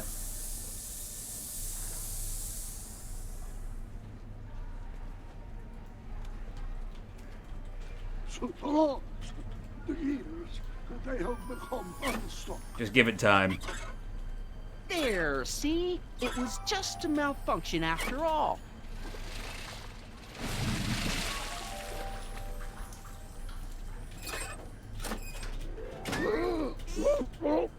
Let's get you out of there. Emmett Brown? Then it was true.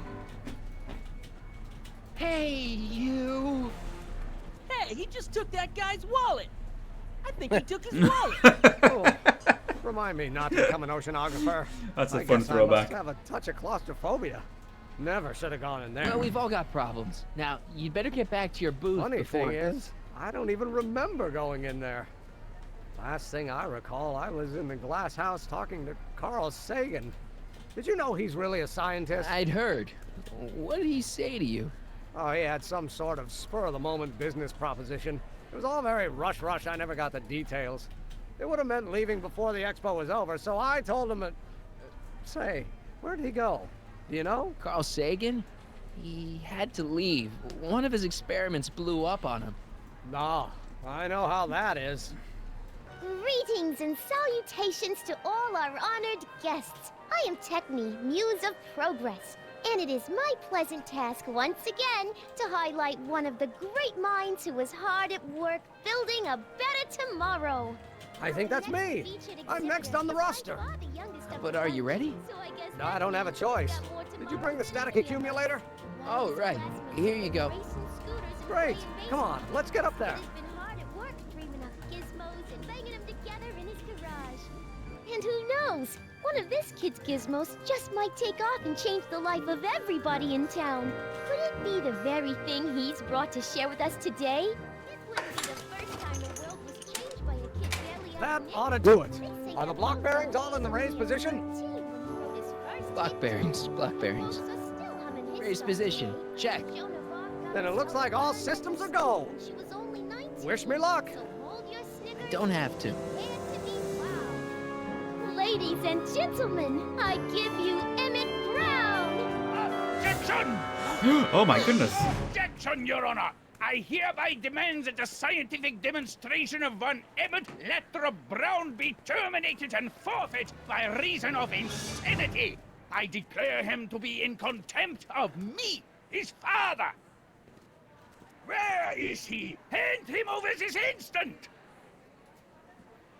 They really made a model that The longer perfectly you suits his hold voice. out, the harder it's going to be for you.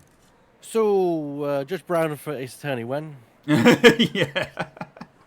That was a tremendous objection. You don't think you can shelter him?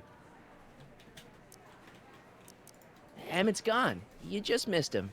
Young man, I've been sitting on the bench of Hill Valley Criminal Court for 15 years. I can smell a dissembler a mile away. Now, are you going to turn him over, or will I have to use force? Don't antagonize him.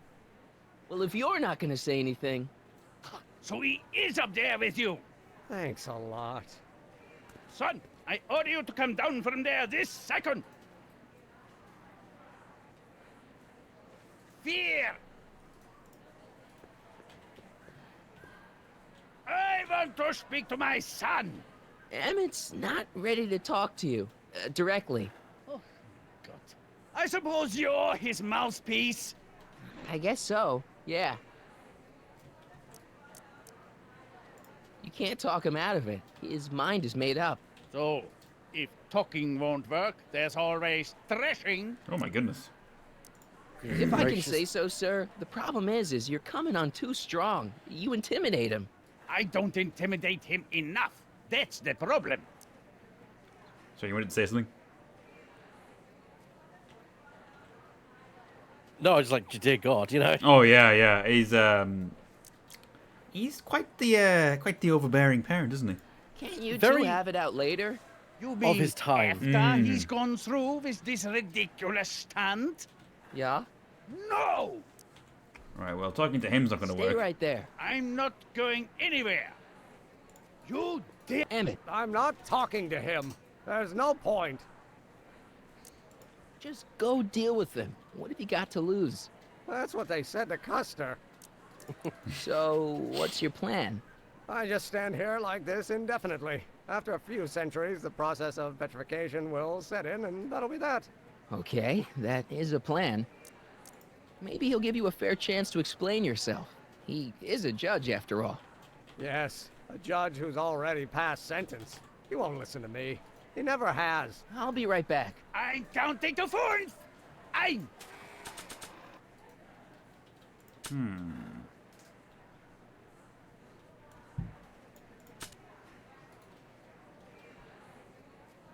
Bedlam at Brown divorce hearing. Wife takes potshot at estranged hubby, famed industrialist Emmett Brown. I don't believe it. He's still fated to marry her. Oh, damn. Oh dear. Dry! If you can only talk to Emmett and Judge Brown. Or maybe Judge Brown has small things to say. Maybe he does now.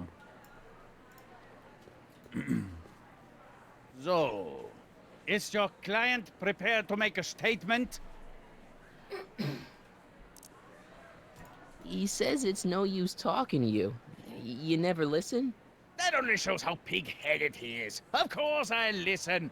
If he can justify his craziness, I'll be only too happy to indulge it. Stay right there. Okay. Emmett. I'm not talking to him. There's no point. You heard him. He said he'll listen to you. Well... At least give it a shot. Father? Son?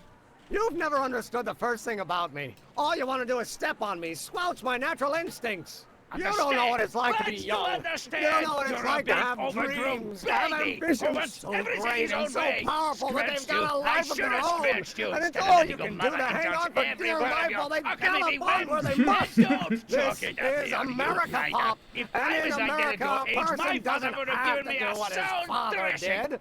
Isn't that why you came to America? To live where there wouldn't be so many rules? Well, we talked. Are you happy? There wasn't so much as a discussion as it was, Yeah. verbal tirade between them both. Perhaps we need to do this, Emmett. Here to play peacemaker again, Pollyanna?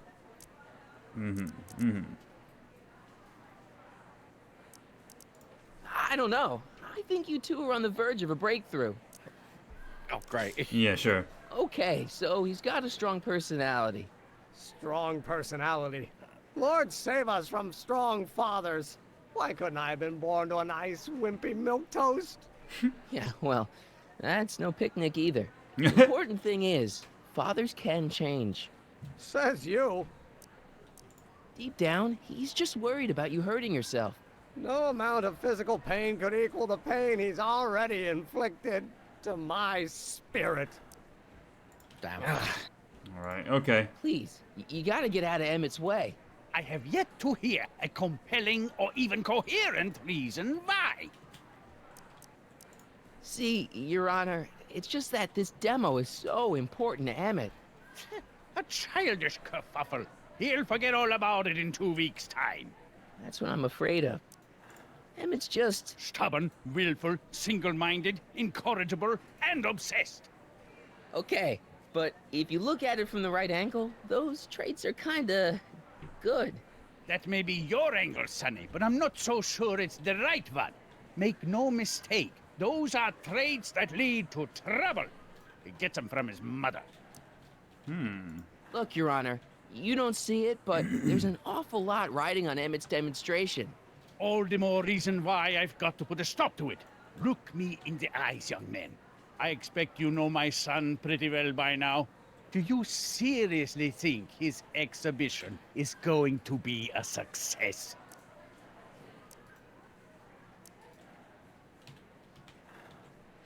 I think they say no here. Well, do what you think is best. Yeah. Maybe not. I mean, isn't Emmett entitled to make a few mistakes? Emmett has exceeded his quota for one lifetime. It's my job as his father to see to it there are no more mistakes. Emmett's just trying to make a name for himself. Maybe things were different when you were a kid, but nowadays you gotta take chances. What do you know about taking chances? Try moving to a strange country where you don't speak the language with only $2 to your name. You? You bet your socks, me! And I made out all right, too. How'd your dad feel about it at the time? Papa? He was fit to be tied. He called me a disobedient little... So your father didn't approve of you coming to America? Well, Papa never really understood the younger generation. He came around a bit in the end, but by then it was too late to. Tell him I'll listen to him. I want to listen to him. If he wants to talk. All right. Emmett? We're making progress. He says you get your stubbornness from your mother. Well, that's the limit. He's not satisfied with insulting me. He's got to drag my mother through the dirt, too. Mother isn't at all like me. She's gentle and sweet and endlessly patient. If anything, I'm more like... skip it. You were starting to say that you're like... Skip it. Can it be that you and your dad? No. Next subject. Emmett, stop being a dope. You've got your pride, okay, I get it. And so does he, but what's the harm in trying to make peace with the guy? He's your family, and family's important. Sometimes it's, well, even more important than we realize. May I come up? We may have just repaired Emmett's relationship with his father. You think my new invention is a disaster waiting to happen? Yes, I do. And I'm here to say, if any son of mine is going to make of himself a public disaster, I insist on being there to support him. Pop! You're gonna change your tune once you see this baby go airborne. You see, the force field generated by the static accumulator. Marty, give Trixie the signal. We're ready for liftoff. All right. Oh, good. Ladies and gentlemen, thank you for bearing with us through that unavoidable delay. And now the Hill Valley Expo is pleased as punch to present Mr. Emmett Brown and his electrokinetic levitator.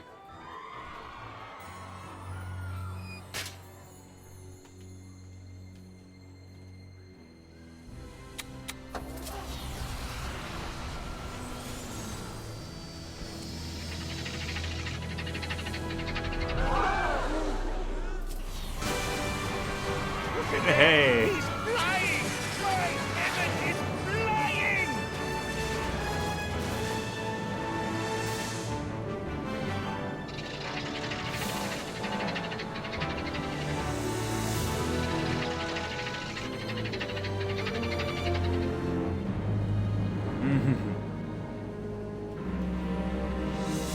Ah!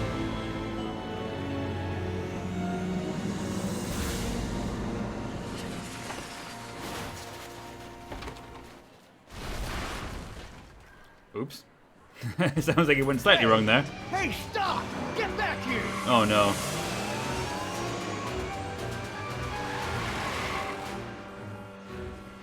Doc! Are you okay? I thought I could change her. Things could be different. Forget about it. Come on.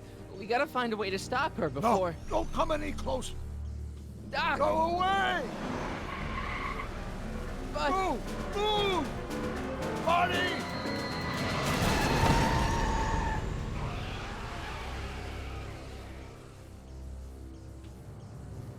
Oh man. Oh my god! Doc! Say something. Chromium, lithium, potassium, iridium, titanium, ruthenium, I'll get help. newspaper. What? You mean...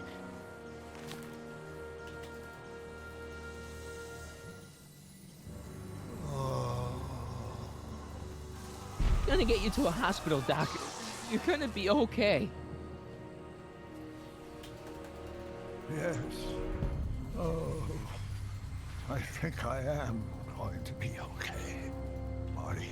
No, come on, Doc. Doc, don't do this. Don't go.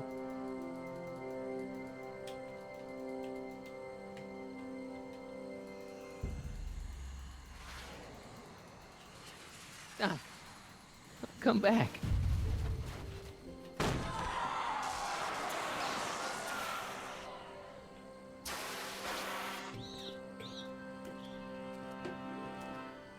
Doc?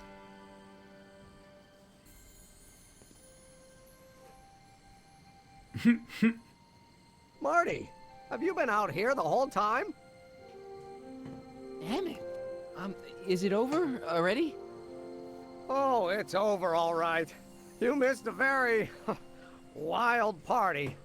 I'm afraid I've been banned from the expo for the next 50 years. If I were you, I wouldn't go back in either. At least not until all the broken glass is swept up. Whoopsie daisy. Oh, what was I thinking? Naturally, the ionic wind generated by an electromagnet of that size is going to play havoc with a merely mechanical steering mechanism.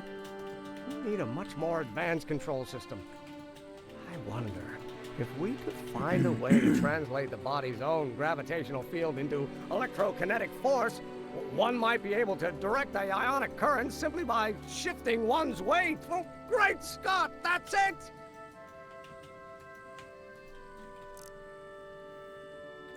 What about your father? Oh, yes, I suppose I should wait for him to finish dealing with the officials. I can't say he was exactly thrilled with the unexpected turn my demonstration took. But you heard him in there. He understands that a life of science has its ups and downs. The way I see it, it's those little mistakes along the way that advance us along the pathway of knowledge. Come on, there's no time to lose. Let's get back to the lab and... I'm sorry, is something wrong? Well, yeah, a little bit. It's a long story. Let's just say I lost somebody. Oh, how sad. Anyone I know?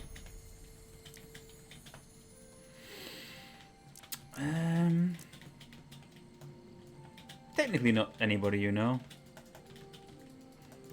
No, nobody here knew him. He was a complete stranger to this world. I know the feeling. Sounds like a man after my own heart. Then it is someone I know. Yeah, no, forget it. It's got nothing to do with you. What? You're a complete mystery to me, Marty. Where you come from, what you're doing here. But there's one thing I do know. Whatever it is, it does have something to do with me. Please, Emmett, don't ask any... What's this? Come on, let me see. I deserve an explanation.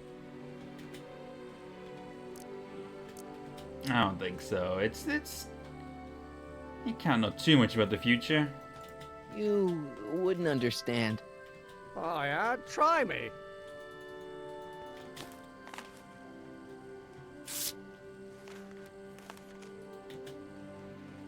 What's that? An explanation. But you've got to promise me. Don't look at it until you get the key to the city. Huh? Emmett! Just promise. Emmett! Where are you, my son? I'll be right there, Pop. Key to the city? I don't understand. And you can't understand. Not for a long time. It would do irreparable damage to something. Just say you promise. Okay, I promise.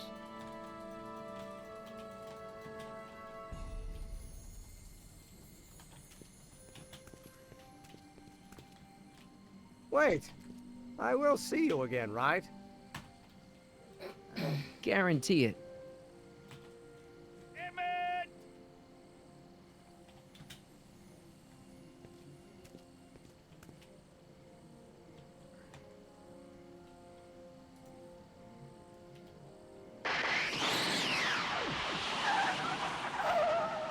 Ooh.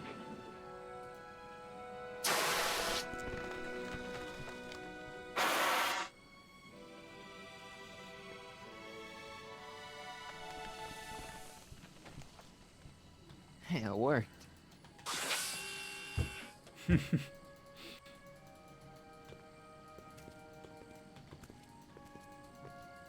So, you were the same Marty.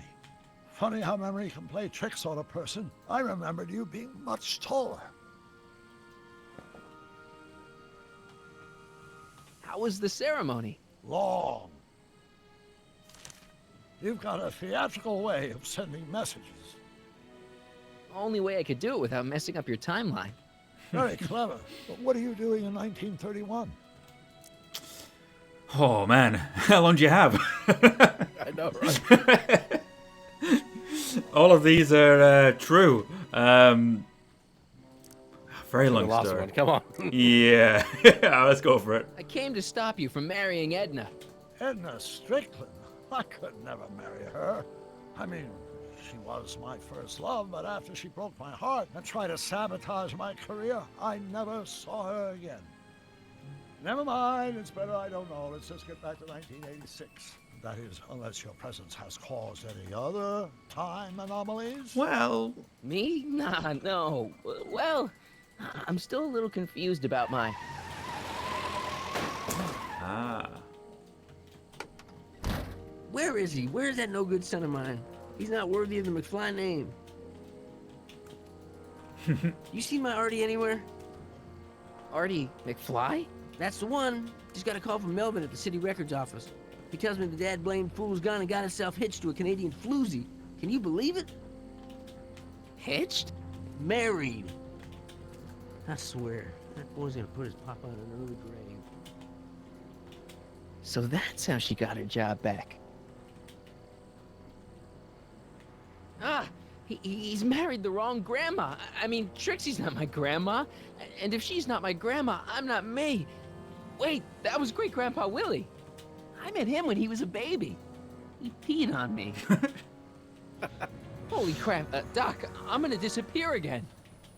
Calm down, Marty. You seem reasonably solid right now. Whatever the problem is, I'm sure we can undo it with the help of... That car!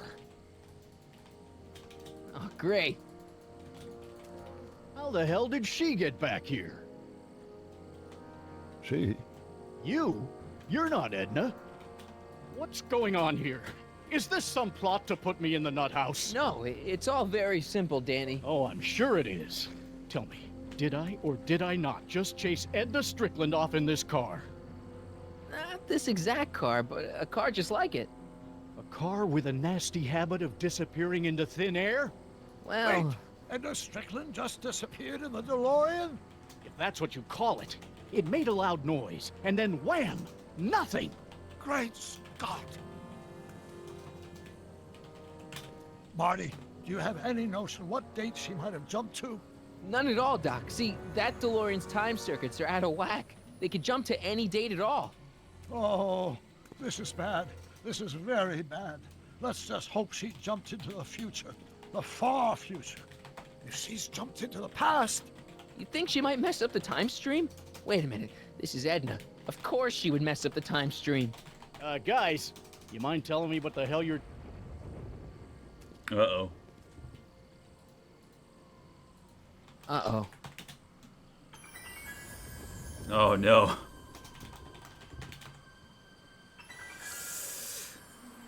Well, this is troubling. Very troubling. Yeah. Doc? Did we just leave Hill Valley? No, I believe Hill Valley just left us. How? Something must have happened to it. A long time ago.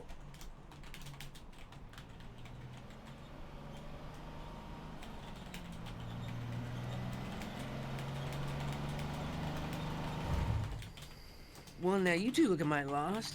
Hey, what on earth is that thing? It's an experimental vehicle. Pay it no mind. Look, maybe you can help us. All right. I wanted to have a brief moment just to talk about everything that... Yeah, that's a lot just happened. The first thing I want to bring up is glad to have Doc back, the proper, real Doc Brown, and it's a really touching reunion. It was much more touching than I remember it being. Yeah, it actually hit me quite a bit. I was like, that's really nice. Yeah. I think because you spend so much time away from your Doc Brown, it just like it's good when you get him back. Second thing is this character, who is actually voiced by Michael J. Fox. Yep. Which was a really big like thing when they announced this episode. He was in the trailers and it was like, we got Michael J. Fox to play a McFly in this game, and it's really lovely. Just in the final episode that he gets to have a little appearance. I love it so much. And also that it's great. It is Great Grandpa Willie. Yeah. As well. Yeah. A character that we've technically have seen on we screen. Technically met, just about. Oh man. And now, yeah, Hill Valley has disappeared because Edna has done something in the past, which is good grief. What on earth has she done to disrupt the construction of an entire town? Yeah. Well, she was an arsonist. Yeah. It could be connected. Well, we're looking for Hill Valley. Well, which is it, a hill or a valley? No, it's a town. It's a town called Hill Valley. Hill Valley, a town? Say, I think I once heard that there was a town here a long time ago. Don't know much about it, though. Just as I suspected. When did Hill Valley go away? Oh, heck, I don't know. That was all before I was born. Then whatever it was must have happened at least 45 years ago. Nobody much cares to settle around here nowadays. My dad tried to buy a farm in this area years ago, but he got run off by Scary Mary. Scary Mary? Well, that's what we all call her. Lives a couple miles from here. I make a monthly drop at her place. She's a fiend for news. Takes all the papers in the county, never throws one away. Say, if there's anybody who can tell you what happened to Hill Valley, it's her. Can you direct us to her? It's imperative that we talk to her. Sorry, fellas, but I'm pretty sure she won't talk to you. I have a feeling I know who Scary Mary is. Me too. I think she'll talk to me. I'm pretty good with women. Think of it as, guys, Mary's older than dirt, but she's also a little tetched, if you catch my drift. She doesn't like strangers. I'm sure we can handle her. We'll be very polite. Please, we gotta see her. Well, okay, if you insist. Take a right turn just after the bridge, then follow the wheel ruts till they come to an end. You'll have to go the last quarter mile on foot. Good luck, and don't say I didn't warn you. I got a notion I'll be kicking myself for sending you up there.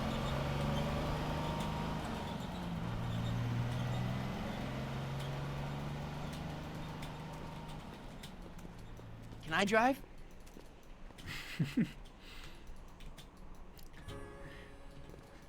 So true, Maris. Yeah. Although I take that to be more like Doc understanding what Edna's like. Yeah. You know? Pickford. Interesting. Oh dear. Oh. Oh. I think we found the right house. Yeah.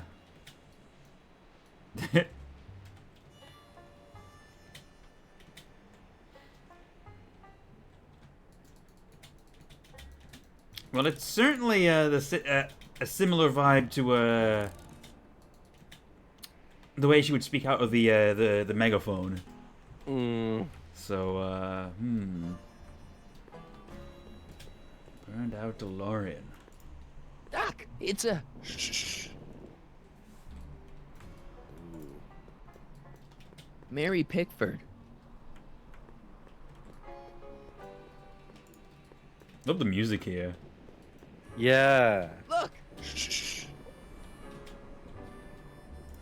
I'm guessing this mop doesn't get much use.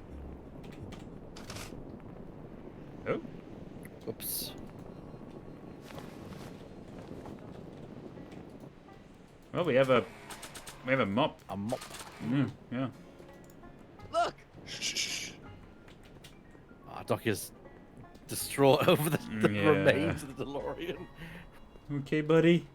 What do you see? This vehicle has sustained some serious damage. You Way think? to stay focused, Doc. I mean, it's burned out. Yeah. Completely, like, in pieces. Look! Shh. Is that a tripwire? That is a tripwire. I guess we'll find out what happens.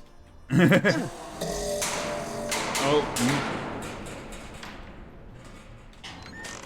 Step away from the cabin! There it is. Pardon us for intruding, madam. We Yep. were wondering if you could tell us... I don't talk to hooligans! On a very friendly sort. Doc, that was Edna. Edna Strickland? Impossible. This is how she was when I first met her. I had to... Listen, just leave it to me. Okay, you think you know how to handle her. Just remember, we need to know what happened to Hill Valley, and just as importantly, the precise time when it happened. Well, we're at a disadvantage because we don't have our shoe this time. Oh, who's that in the window? Edna's grandfather, Marshall Strickland.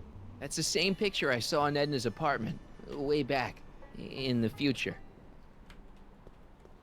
Great bit of art. Mm-hmm. Saloon sign. An old saloon sign. Cool. Too bad it's all burnt. Oh, Edna. Oh, Edna. Up to her old tricks.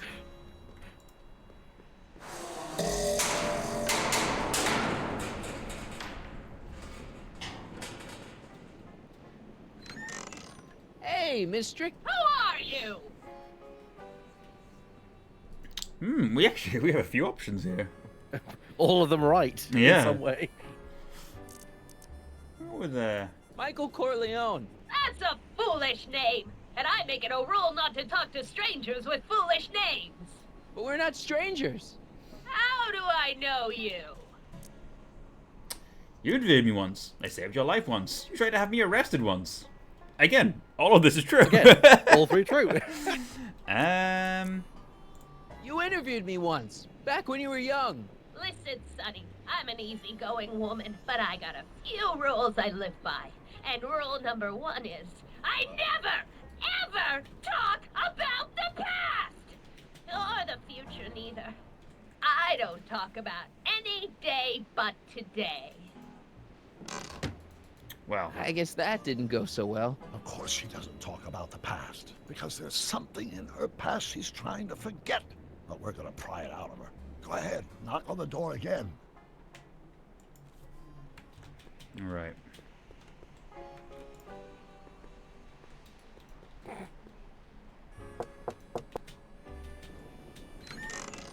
What?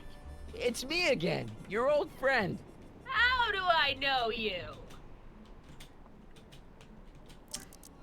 We spent today together. Okay. She likes the present. The present. We spent the day together. We did? Where? At the expo. That's crazy. I've been here all...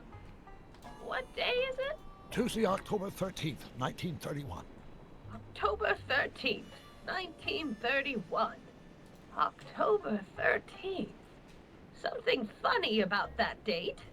Well, what are you here for?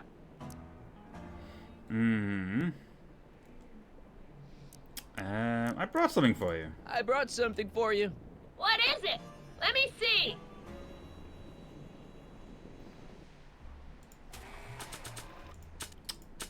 We don't have the newspaper anymore. No, you don't. But you do have something. Yeah, I mean, this has her voice on it. I brought you this. I ain't interested in flowers. Wait till you hear. And I especially ain't interested in talking flowers. Put them away. Okay. Maybe it's not what is the question you should ask. Yeah.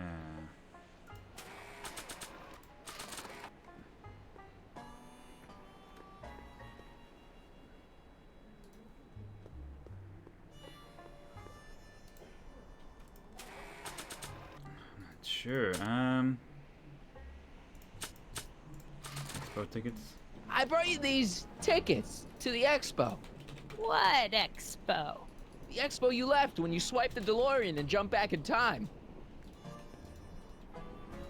Stop messing with my brain. I don't know nothing about time travel, and I never did. And what's more, I never talk about the past. Okay. Were you expecting anything, in particular? I wasn't expecting you.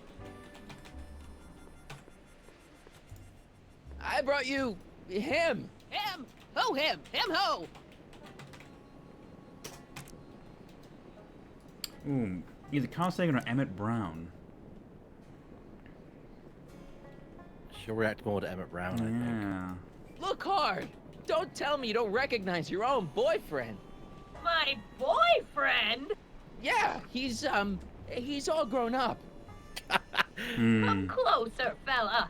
Marty, what am I supposed to do? Trust me, Doc. Just go with it. Can't be. Emmett. Yes, Edna. It's me.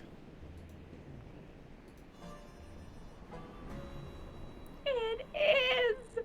It's October 13th, 1931. Oh, and you are Emmett. Emmett. How did I get so turned around? Have I been dreaming or... Well, stay there. It's a classic case of repressed memory syndrome. Once the mental dam is broken, the subject is immediately plunged into the midst of the very scenes she's trying to forget.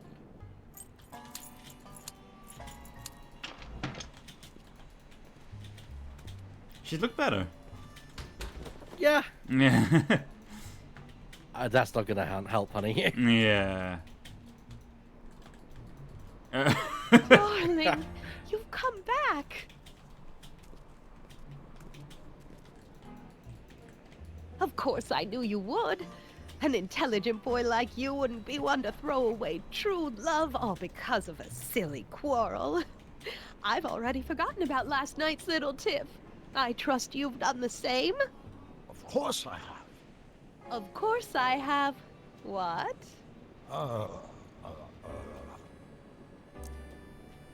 Schnookums.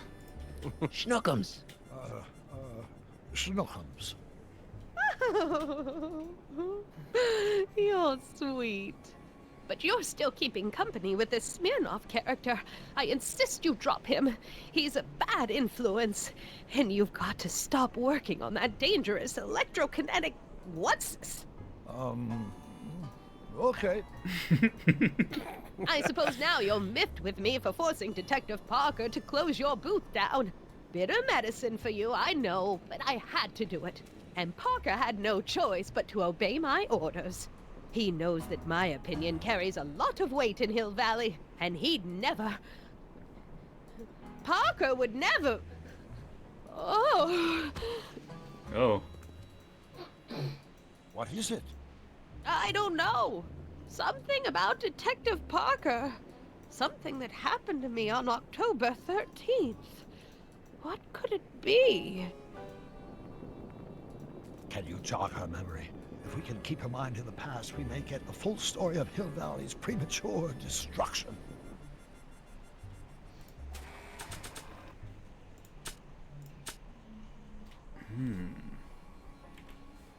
Oops. Oop.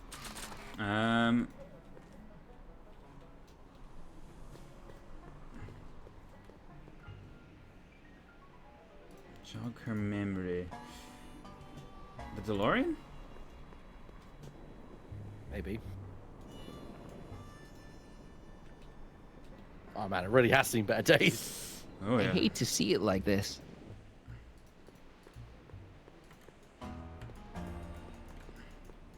This cactus. Help me out here, Danny. Don't talk to him. I won't have you spreading stories about me.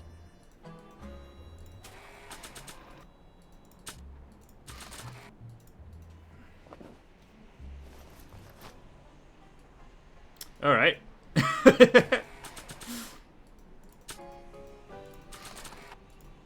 I don't think so. Help me out here, Danny. Don't talk to him. I won't have you spreading stories about me. Well, she is concerned about stories being spread, though. Oh yeah, yeah.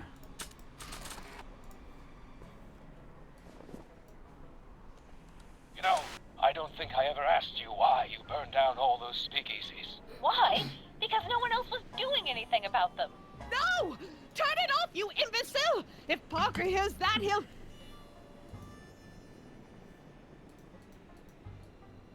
Officer, I can explain. It was a trick. I was framed. Oh, he's after me!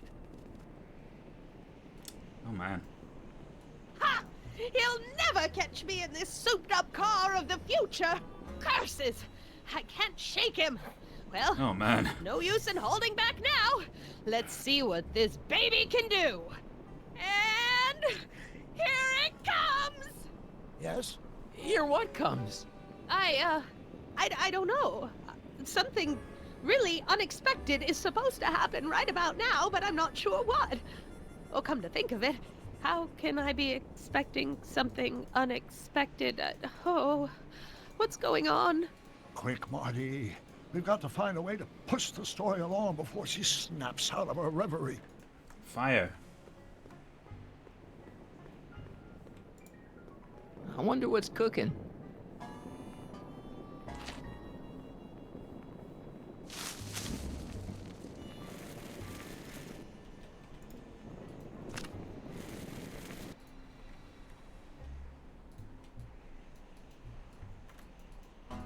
I can probably burn something. Ow! Get out! Get out! Get out! Well, Well, not that apparently. Don't upset her, Marty. I guess this isn't the right time to be burning things. Right. Okay.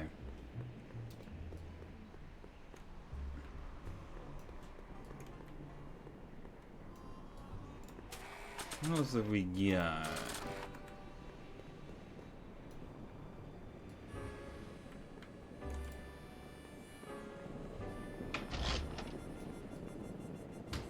Yeah, I can wait.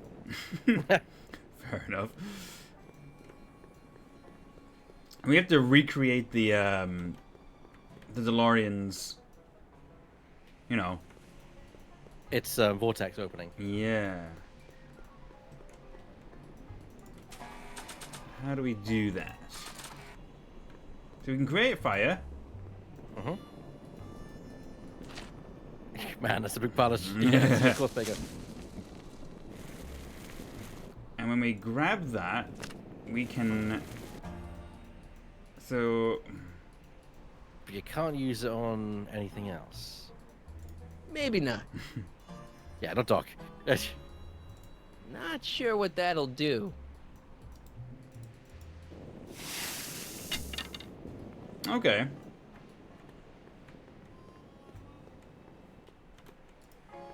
Help me figure something out. Yes? She's waiting for a time jump. I know, but that DeLorean's jumping days are behind it. Still, maybe there's some way to simulate the experience. Hmm. I'll figure something out. I'm sure you will. There's not much to interact with. There is one thing that you've not thought about. A blacksmith sign. I wonder if it's from Doc's old shop. Wait, could he have been there at the same time? That would have been crazy. Potentially. Not sure what that'll do. Not sure what that'll do.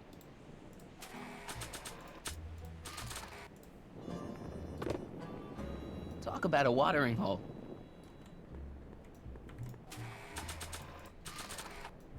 Make it look like a new place. Maybe. Not sure what that... Not sure what that... Maybe put it on the outhouse as well, I don't know. Not sure what that'll do. Do you know what? I didn't realize you could pick up the blacksmith sign. Okay.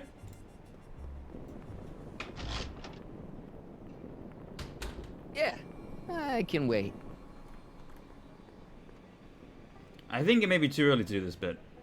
It is. Yeah, because I think we have to, you know, burn the, Okay, so it's not the fire then. What have I overlooked? You've I mean, do you want me to tell you? Actually, hold on.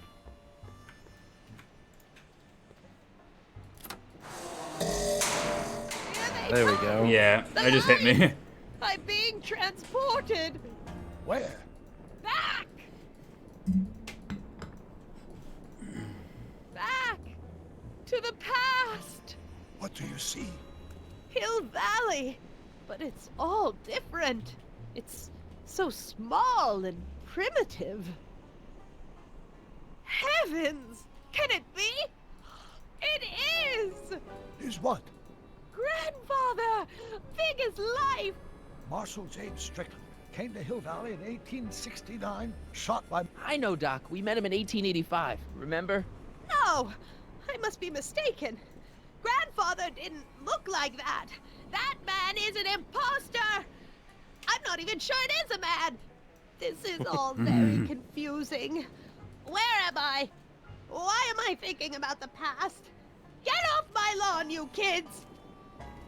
Better find a way to bring back Marshal Strickland quick. We've got to bring this story to a climax. I mean, a perfectly fine hat right there. This hat doesn't frame her face very well.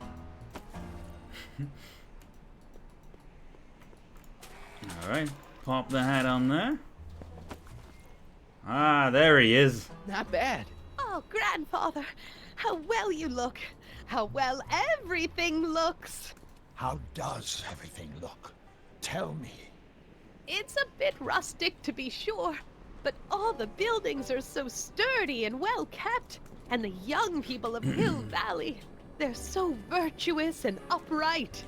So unlike the degenerate specimens from the 20th century. And I know the reason why. Why? They haven't yet fallen prey to the vices of booze and debauchery. They are still in a state of innocence. I think I could learn to like living here. But who's this? Who? This big lout swaggering up the street, lips curled in an insolent sneer. He's a newcomer to Hill Valley. Beauregard. Beauregard... Tannen. The first Tannen. Tannen. Yes! Good guess. Look at him. Acting like a big shot. Throwing his money around. Stolen money, no doubt. Why can't they see through him? The two-bit phony! And now his plan becomes clear. He's bought a plot of land in town. He's going to put up a what? I don't know. It's something I don't like. Something evil. A saloon? In Hill Valley? Oh, he can't do that! Grandpa, you can't let him do it! You can't let that snake ruin paradise! Well, if they're all too blind to stop him, I'll just have to take the law into my own hands. I'll make sure this sinful establishment never opens its doors. I don't know what I'll do, but I'll do something. Something very conclusive. Now that's interesting that Beauregard Tannen built the saloon. Yeah. Because remember when Mad Dog arrived in there, the bartender, it could have just been formal, but did refer to him as, "No, Mr. Tannen, sir, I did not." Could it be not just out of respect, but because he's the son of the owner? Possibly. I mean, he also needs to No, stop... you're doing it all wrong. It'll I'm about to never stop my fly burn going in. like that. Oh, God. First, we'll need some kerosene. Apply it Sure. liberally to the building site. No sense in being parsimonious. And now, watch. She takes a lot of delight in burning things. Beautiful! The devil's handiwork consumed by the fires of righteousness! Burn, you sucker! Burn! She was never this passionate when we were dating. Oh. What is it then? Is it the fire? Turn away! Don't look! It's not staying in the saloon, is it? It's spreading to the other buildings in Hill Valley. My intentions were pure. It wasn't supposed to happen like this. But it did happen like this, and you've been repressing it all these years because you can't stand to admit that you're... A hooligan! I'm a hooligan!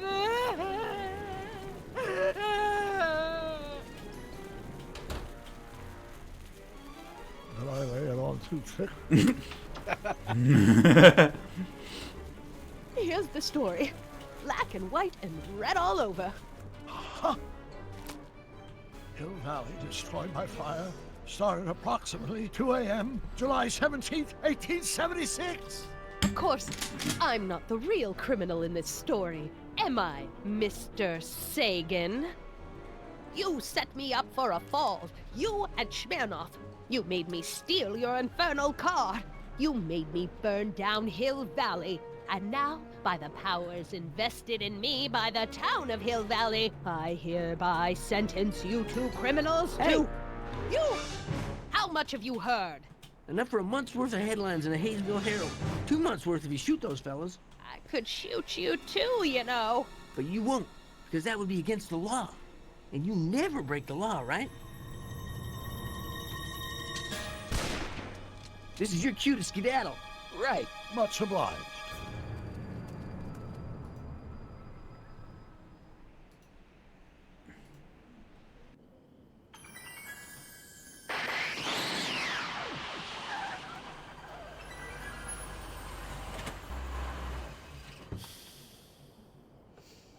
There's Beauregard Tannen's half-finished saloon. Sometime during the next hour, Edna's going to light it on fire and accidentally burn down Hill Valley. I wonder where her DeLorean is. We'll find it later. Right now, we've got to stop that fire. I'll go around back. You go through the front. Got it.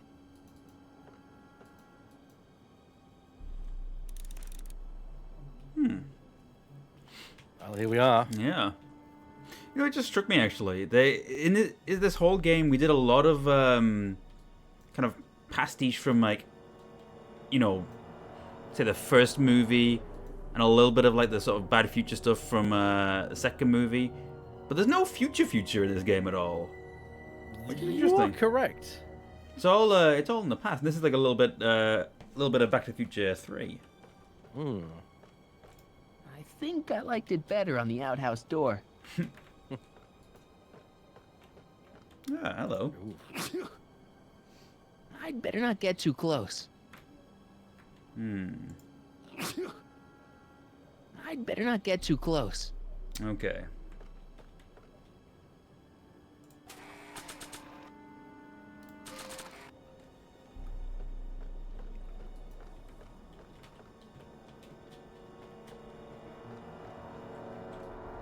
Okay. There'll have to be something in this area then.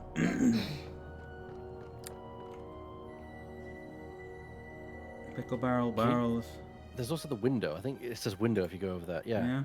Can you just literally... Oh. Oh, you can.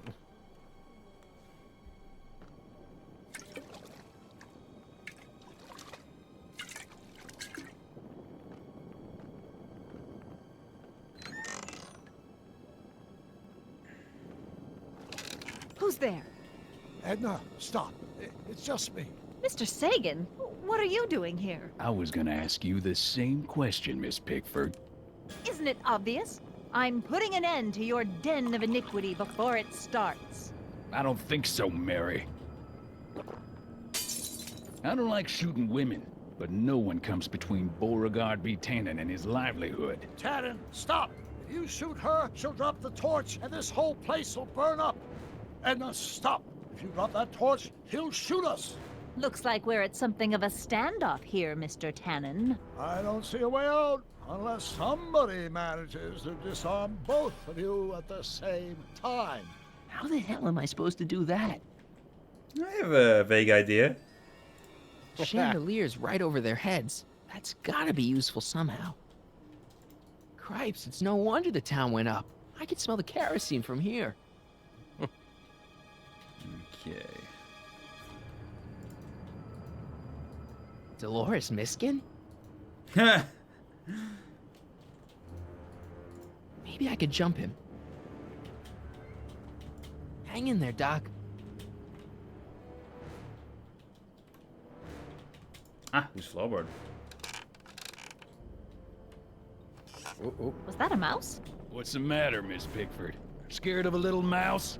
No, but you should be scared. Mice carry diseases. It's a fact. Look it up.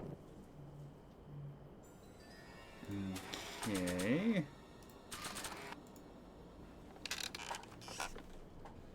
Okay. 100 years from now, Hill Valley will erect a statue in my honor. If you go through with this, there won't be a Hill Valley 100 minutes from now. So Can you go further out, maybe? Further out this way, or? So to the left, maybe. Around the corner. Oh, yes, I can. Sandbag. Man, this thing is not light. Okay.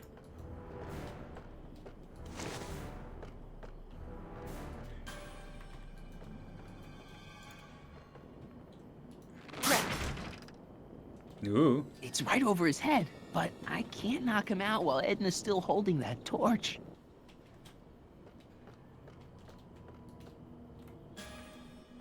Okay.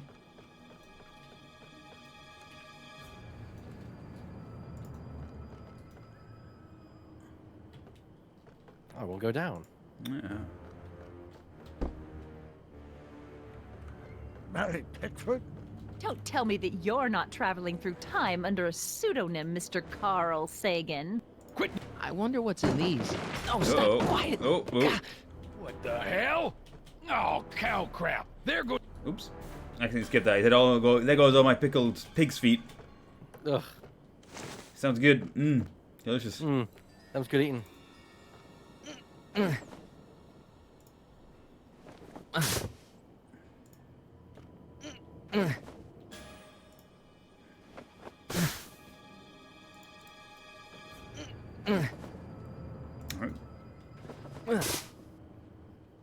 All right. Then maybe if we stand on it. Going down. Okay. Looks like your torch is getting a little dim there, Miss Pickford. It's still hot enough to bring down this little bit of Gomorrah, Tannen. Man, these two. Yeah. It's always between a Strickland and a Tannen. Isn't it? All right, physics. Are you here to haul me back? Okay. So now we can get. I think we could potentially get. Oh, can we get over to that side? So it's interesting that Edna's now privy to the idea of time travel. Yeah. Well, there's a sandbag over Tannen's head. I wonder if I can get something over Edna's torch. Oh, hold on a minute. I mean, I know it's to do with this, but question is, how do we get this? Why are you dressed like that? I wasn't.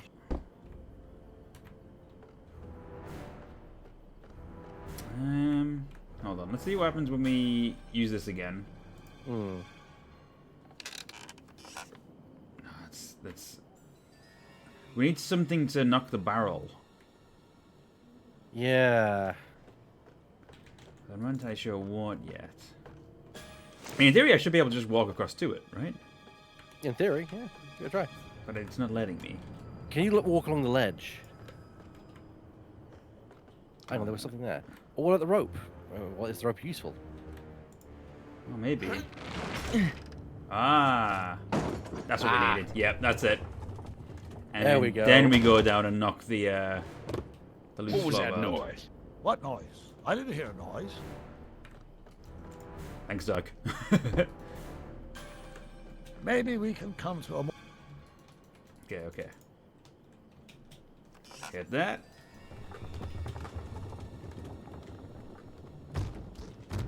Okay, that was lucky. Won't be long now. We'll just see. Well, that was very improbable, but lucky.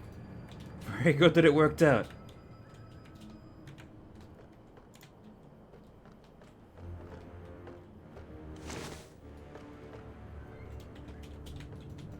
All right. The ammo's in place. Now to pull the trigger. How is the trigger pulled? Come on. Got any last words? I'll see you in hell, Tannen. You first, lady. Come on, you son of a...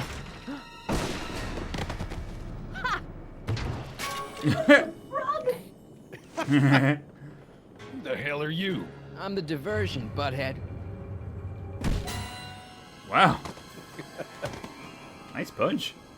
Nice one, Doc. Don't tell Clara. She thinks fisticuffs set a bad example for the boys. Now, where's Edna? Doc, she's gone. Oh no. Edna's DeLorean. We gotta stop her before she hits 88 miles per hour. Come on.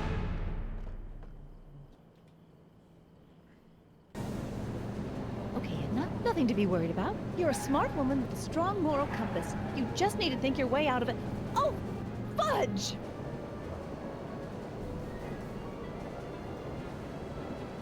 What's she doing? I think she's spouting euphemisms at us. Luckily, the road out of Hill Valley is still pretty rough in 1875. It's unlikely she'll manage to accelerate to 88 miles an hour anytime soon. How are we gonna stop her? Good question.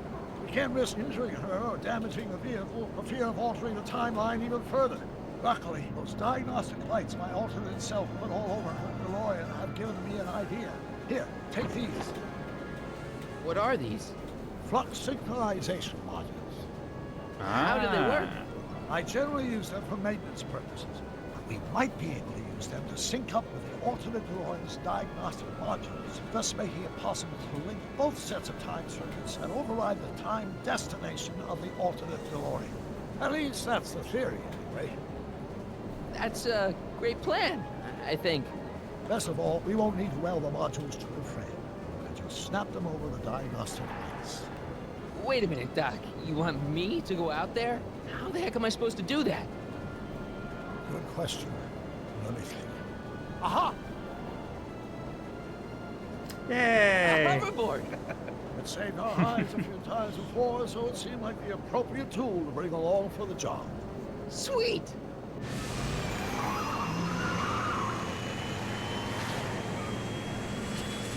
I always remember the sequence. This is a good sequence, yeah. You okay? It's just like riding a bike. You ready to make the jump? Ready, Doc. 1, 2, 3, jump! Whoa! Nice form, Marty. How's the reception on the wireless? Great. Where'd you get these? From Bird's Cache, a 21st century video game console. Now remember, all you've got to do is attach the fluxing modules to those diagnostic lights. Will do, Doc. The sequence reminds me of the Back to the Future ride that used to be in Orlando. Oh, yeah. Okay, so where do we put these? It's on... Okay. On these. All right. Nicely done. Now, aim the thing toward the receiving dish. I'll try, but it's getting a little bumpy out here. All right, let's try it. Oh! I think I grabbed the wrong thing, but at least I had a thing. Okay. I can't talk to her from here. Now I want to use this. Oh, here we go. Oh. Okay, we have to... Alright. That's it. There we go.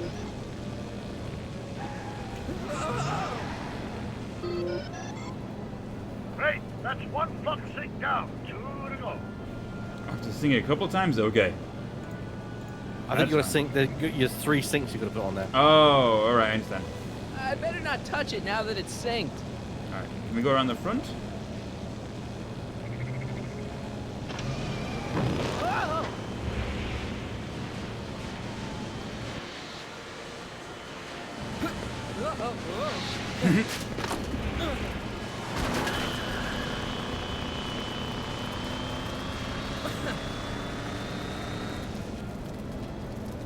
Oh dear, Mr. Fusion. Fusion's belching flames.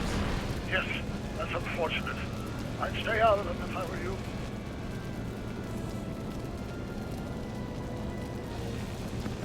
It's locked. I don't think we can go through the front bumper, can we? No, she'll just accelerate again. Yeah. I think.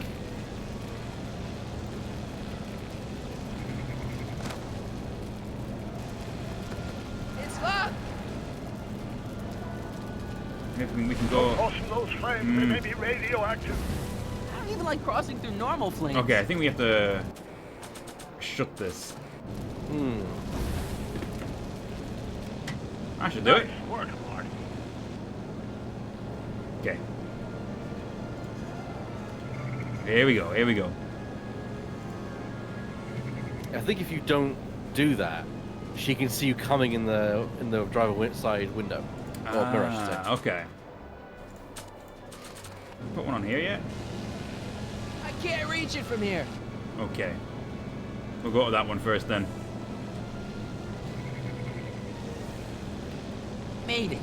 Excellent. Now let's get that flux on the right module on before she starts making life difficult. She's been making it easy up till now. Updating a druid character sheet ain't fast. I gotta see how I can fit all 8 wild shapes into sheets of paper. Yeah, with druids you got the wild shapes, you've got all the spells. That's definitely a time-consuming one. Well, here goes nothing, Doc. Whoa! Perfect. Now, aim the flux sync towards the receiving dish on my DeLorean. Receiving dish, check.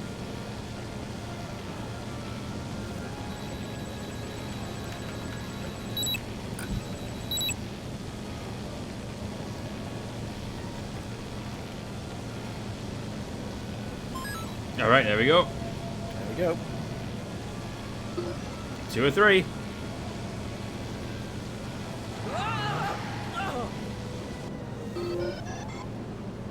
We're almost home, Marty. Just one flux sync left. Get off my car, you hooligan!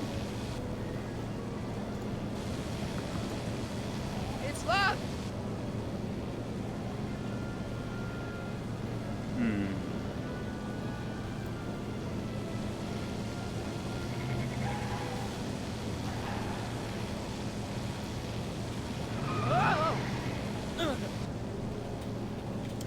Wondering if we can get like, the door open somehow or something. Well, the window is open, one of and the you can flux talk to emitters? her. Yes, It's true. now plug in the flux sync. Actually, yeah, if I go to the front bubble and then talk to her through the window.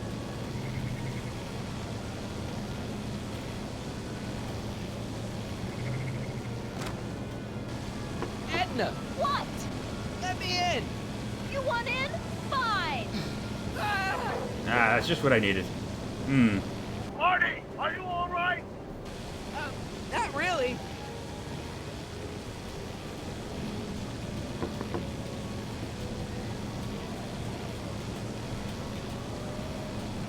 What? Pull over! No! You're in a lot of danger. So are you! Wow! There we go. Excellent, Marty.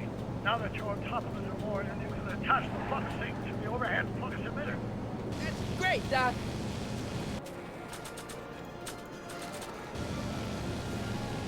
Ha! Nicely done. Now, aim the sync toward the receiving dish. Here we go. Oh, it's upside down. That is cute. Yeah. Oh god. Oh, it's harder with the mouse controls. Okay.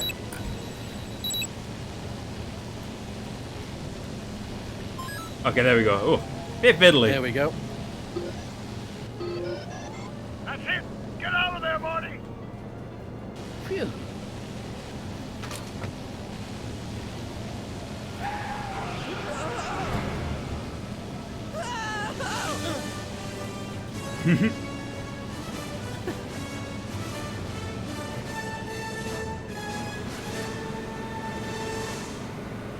Now what? Now we take control of Edna's DeLorean with the flux synchronizers, and that's strange. What? According to these readings, the temporal cohesion of Edna's DeLorean is decaying at an alarming rate. English, Doc. We've got to get Edna home, now!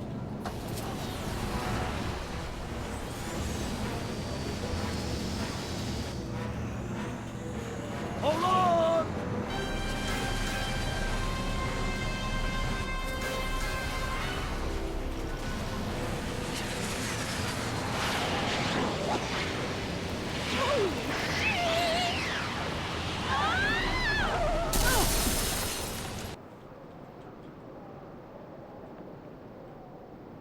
Well then. Yeah, well. It's gonna be a difficult one to explain.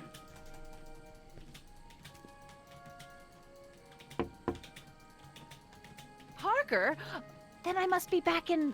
Would you be kind enough to tell me what day it is? It's the day I place you under arrest for arson, resisting arrest, and being a general all-round pain in the ass. No! You can't arrest me! Not now. I just got back from the last century. Would you look at that? Edna Strickland, drunk as a skunk. I'm not drunk, you reprobate. I'm a time traveler. Sure you are. I'm loving this. I'll prove it to you. Come with me. We can do the whole day over if you want. We can fix everything. We can start by drying you out. Come on, into the station with you. You can bunk with me, doll. I'd rather die. Stop it! Unhand me, you dolt! Well, I guess that's it for Edna. Yes, I suppose it is. You know, whoever said time heals all wounds didn't know squat about time travel. What do we do about that, DeLorean? No need to do a thing. Ever since we synced up the time circuits, the temporal breakdown in Edna's DeLorean has accelerated at an exponential rate. By my calculations, the timeline should catch up with it in 5, 4, 3, 2, 1, now! What the hell? Hey, Parker, you're not gonna believe this. See? What did I say? Ready to go home? Wait, Doc, the timeline's not fixed yet. Look.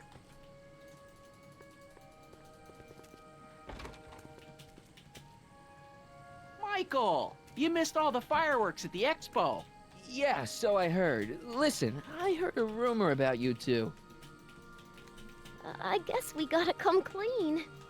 Ta-da! Hardy took me to Reno last night. Try to keep a secret in Hill Valley. Well, you gonna congratulate us or what? And it's true. My grandpa's married the wrong grandma. I'm done for. Hey, are you feeling all right, kid? You don't look so hot. You're too young. She's the wrong woman. It isn't right. She's Canadian, for God's sake. I wonder if that's what he says in this one. I'm really curious. Go for it. See it. This just isn't right. Now, Oh, I never know mind. marrying Oh, a yeah. Canadian for a work permit isn't strictly by the book, but hey, sometimes you gotta go out on a limb for the ones you love. Isn't he just the sweetest? Artie, you can't do this. You're not supposed to get married for another 5 years. Well, I know Trixie and I were taking things slow. But after that witch Edna got me fired with that postcard, we kind of accelerated things a little. The postcard? Oh, man. Can you see through me? Nope, never could figure you out. I thought you'd be thrilled for us. You don't understand. You're supposed to marry Sylvia Miskin. But I did marry Sylvia Miskin. What? You didn't think my real name was Trixie Trotter, did ya? Don't feel too bad. It was kind of a surprise to me, too. Wait a minute, you're Grandma Sylvie? Grandma? Hey, how old do you think I am, kiddo? But you're so skinny and blonde and... Yeah, You know, it's I amazing think what Oh my a God. little she'll do for I've ya. seen you naked. You're Sylvia? You okay, pal? Yeah, I'm fine. Great. You kids go off and have yourself a wonderful honeymoon. And don't worry about your dad, Artie. I'm sure he'll come around. Come around to what? To approving your marriage. You seem kind of mad about it back at the high school. Well, that was before I got a look at her. Besides, as my dear old All father right. Seamus used to say, no sense in getting riled up over something I can't do nothing about. And honestly, now that I met her, I can't imagine a better daughter-in-law than the charming Miss Sylvie here. Aw, thank you, Dad. As for you, stranger, I'll thank you to not go poking your nose in McFly family business.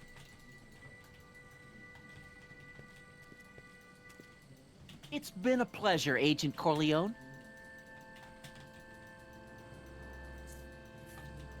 See ya in the funny papers, Mikey. Well, all's well that ends well. Bye, Grandma. You know, I took some pictures of Trixie in 1931. Hey, that's my grandma you're talking about. Brown.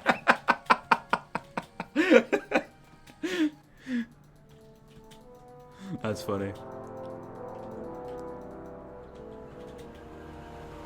And enough where things started. Here we are, back in good old 1986. May 14th? 15th. Best to build in a little lag time. Gives you a chance to catch up. Looks like the estate sale is still going on. Hey, don't you want to stay, Doc? You gotta stop the bank from selling off all your old stuff. What are you talking about? Estate sale? Bank? I'm not dead, Marty. Clara and I are having a little garage sale, that's all. Garage sale? You mean... Marty, you're back from your trip. Hello, Doc. Selling off the family treasures, eh? Not quite, but I hope you find something you like. Speaking of which, did you find what you were looking for? Yeah, I sure did. Great. Hey, is that a box of Asimov? Let me get this straight. Are you telling me you live here now? In 1986? Well, naturally. Claire and I maintain a part-time residence here. Wasn't that the case when you left? No. Strange. I can't imagine not sticking around. After all, I've got my late father's foundation to supervise. If I wasn't here, who'd present the annual Earhart Brown Scholarship for Young Scientists? Something funny? I'll explain it to you later.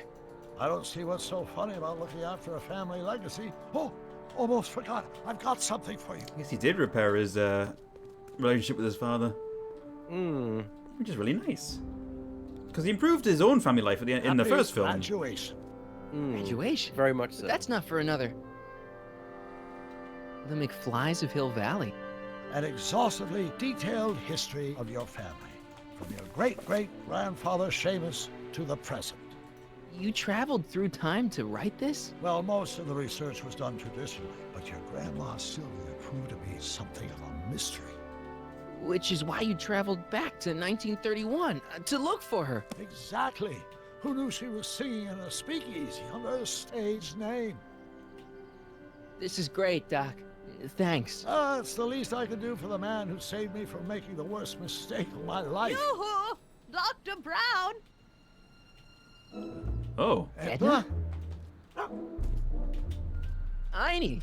What's going on? What are you doing with my dog? The same thing I do every afternoon, silly man. Giving him such much needed exercise. Isn't that right, Einstein? Hey, Dollface, it's past time for our 3:30. Oh my god. Coming, sweetie! Oh, Mr. McFly, have you seen my stepson anywhere? Oh, Biff! I think you're late for an appointment. Oh, gosh. You're right, Mr. McFly. Hi, Marty. Don't they make a great little family? You'd never know they met in prison. Right. Don't say anything. Let's just walk quietly into the lab and hope there are no more surprises.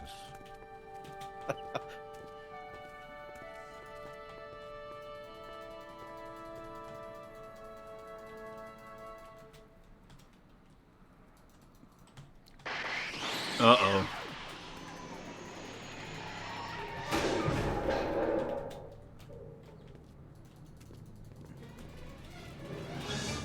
Doc! Marty! What are you doing here? You gotta come with me.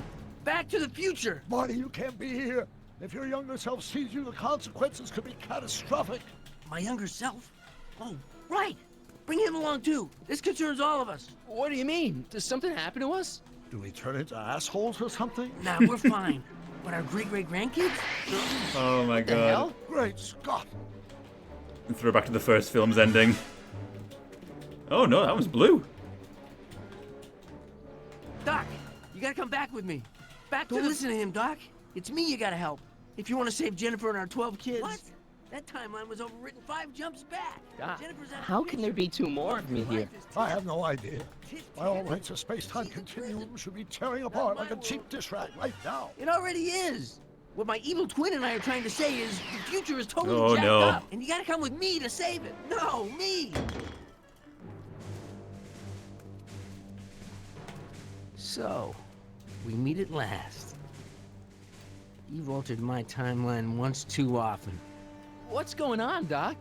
Well, we do seem to have a conundrum on our hands. Yeah, Doc, but which one is the real me? Isn't it obvious, Marty? Come on. Prepare to be erased. Doc, wait!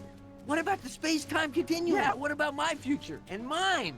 The future can wait. We've got a present to catch up with.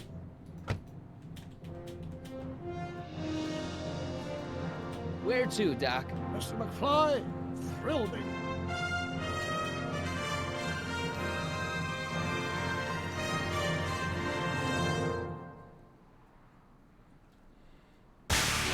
Yeah. Hey. That's such a good game. Great game. Hold on. Yeah, I'm just gonna maybe I can hold on, maybe if hold on a second. If I just I'll just mute it here. Yeah, I'm seeing. I unfortunately have to mute the game, but Yeah. Oh, what an adventure! It's such a good game. Oh man, I'm so glad we decided to finish it off because it's such a worthy sequel to the trilogy, you know. And of course, the ending is a homage to the supposed joke ending. Yeah. Of Back to the Future 1. I got something else from it that time though. I had this like sort of the way they kind of go, you know what? It's not really our problem. Yeah. It's like we can't keep doing this. Let's just live in the now. Although I believe the comic does go into like the resolution of events. Oh, really? Of that. Interesting. Yeah. Interesting. It does carry on the story from that point. I can't remember what the events are, but I do know that it gets carry on. Yeah. But yeah, it's yeah, I do like how it's like, future's not our problem. Yeah. It's very cool. And you are right in the fact that Doc fixes his relationship with his father. People look at Back to the Future 1 and 2 and realize they're my McFly films. Back to the Future 3 is very much a Doc Brown film. Yeah. Yeah, and this one's kind of continuing the focus on Doc, obviously with young Doc, being a central character, performed by Michael J. Fox. I'm so glad they managed to get him for a single episode in this. So good. Oh, great choice. I wish we could hear the music right now. I had to fully mute it. Yeah, it's unfortunate. It's a great song. It is actually the Huey Lewis. Yeah, I would have. I would have like literally just muted the desktop audio on OBS, but then they wouldn't have been able to hear you. So I had to mute the whole thing. That's fine. That's fine. I want to thank people for joining today and for whatever episode you managed to catch us streaming as well. It has been a hell of a ride. Took us a couple of months to get through it, but I think kind of like breaking it like out, like giving it a little bit of time in it between each one, I think has given us like, you know, time to enjoy it as well. You know? Oh, absolutely. Didn't just blitz through it. There was a question. Why would George McFly be interested in Isaac Asimov? Asimov was a famous science fiction writer, I believe. Yes, and that's what George becomes. Once Marty fixes... after the events of Back to the Future 1, he makes George a much more kind of... he stands up for himself more, he believes in himself more, and he actually believes in his science fiction writing and gets a book published. Because that's like at the end of the movie, like Biff's like, "Mr. McFly, your book's here!" And he like breaks it out the box. How we get this game back? We're probably not going to, unfortunately, Frank. It's time is up. I'm hoping that eventually they bring it back. I'd love to see like the way they've done with the Sam and Max remasters. I'd love to see it like to be continued. Yeah, perhaps not. And Pago's right. I do think it's interesting how they managed to create such an interesting antagonist with Edna. Yeah. Because obviously they could have just gone with another Tannen. Another Tannen. And there are other Tannens, but it's been done. Sub antagonists. Yeah, it's been done. Yeah. Plus, Edna is more of a interesting threat because Biff is muscle. Mm-hmm. Edna represents the real problem you got to worry about in society is the people who want to make change, and they hide it behind a veneer of benignness, as it were. Yeah, and good intentions. It's an inspired move to make the character Strickland. Yes. Obviously, but I think very, very correct because of the way the Stricklands are associated with order, and that is what she sought out. So, and we realized last time that Strickland in the movies is a vice principal. He's not even the head honcho. He's just a guy who has like strong notions of how to use his power, and basically steps all over people. You know? Yeah. So many great things in the trilogy and in this game. absolutely a blast. And thank you, Ebak, for joining me with it. It's been a pleasure. It has been an absolute pleasure. Next time you see Ebak on the channel, we'll be doing a little bit of Star Trek, actually. Not sure when that'll be, but we'll be playing some Voyager Elite Force, which I'm really excited about. I'll having you at some point for Resurgence as well. Yeah. Well, you're doing Resurgence on your own, but you're bringing me on. Oh, that's true. Yeah. That's a good point. Yeah. You're bringing me on for.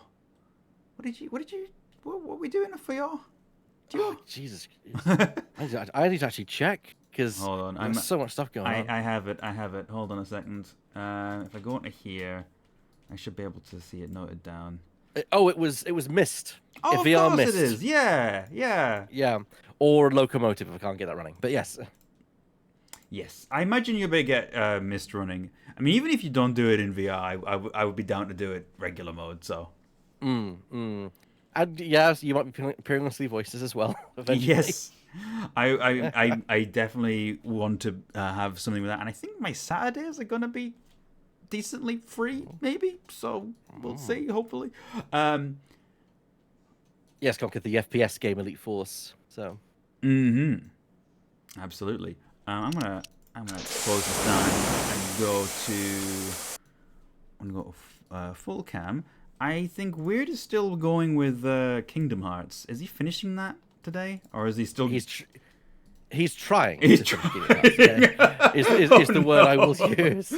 Should we go send him some moral support? Okay. Right. All right. Let's go right into Weird and see if he needs a little bit of TLC from us. Okay then. Right, everybody. I'm gonna be taking a little short break from streaming for a while. Not for a while. Until like the 8th of so like just a few days. Because I'm going away for a few days on Friday. But when you come back though. But the first stream when I come back will be Soul Reaver. And I'll also be continuing Rosewater. I'm going to be alternating between the two and doing both of those playthroughs. So very excited for both of them. Yeah, I think it's time to raid. All right, let's do this. Let's do this, everybody. See you later. Ta-da.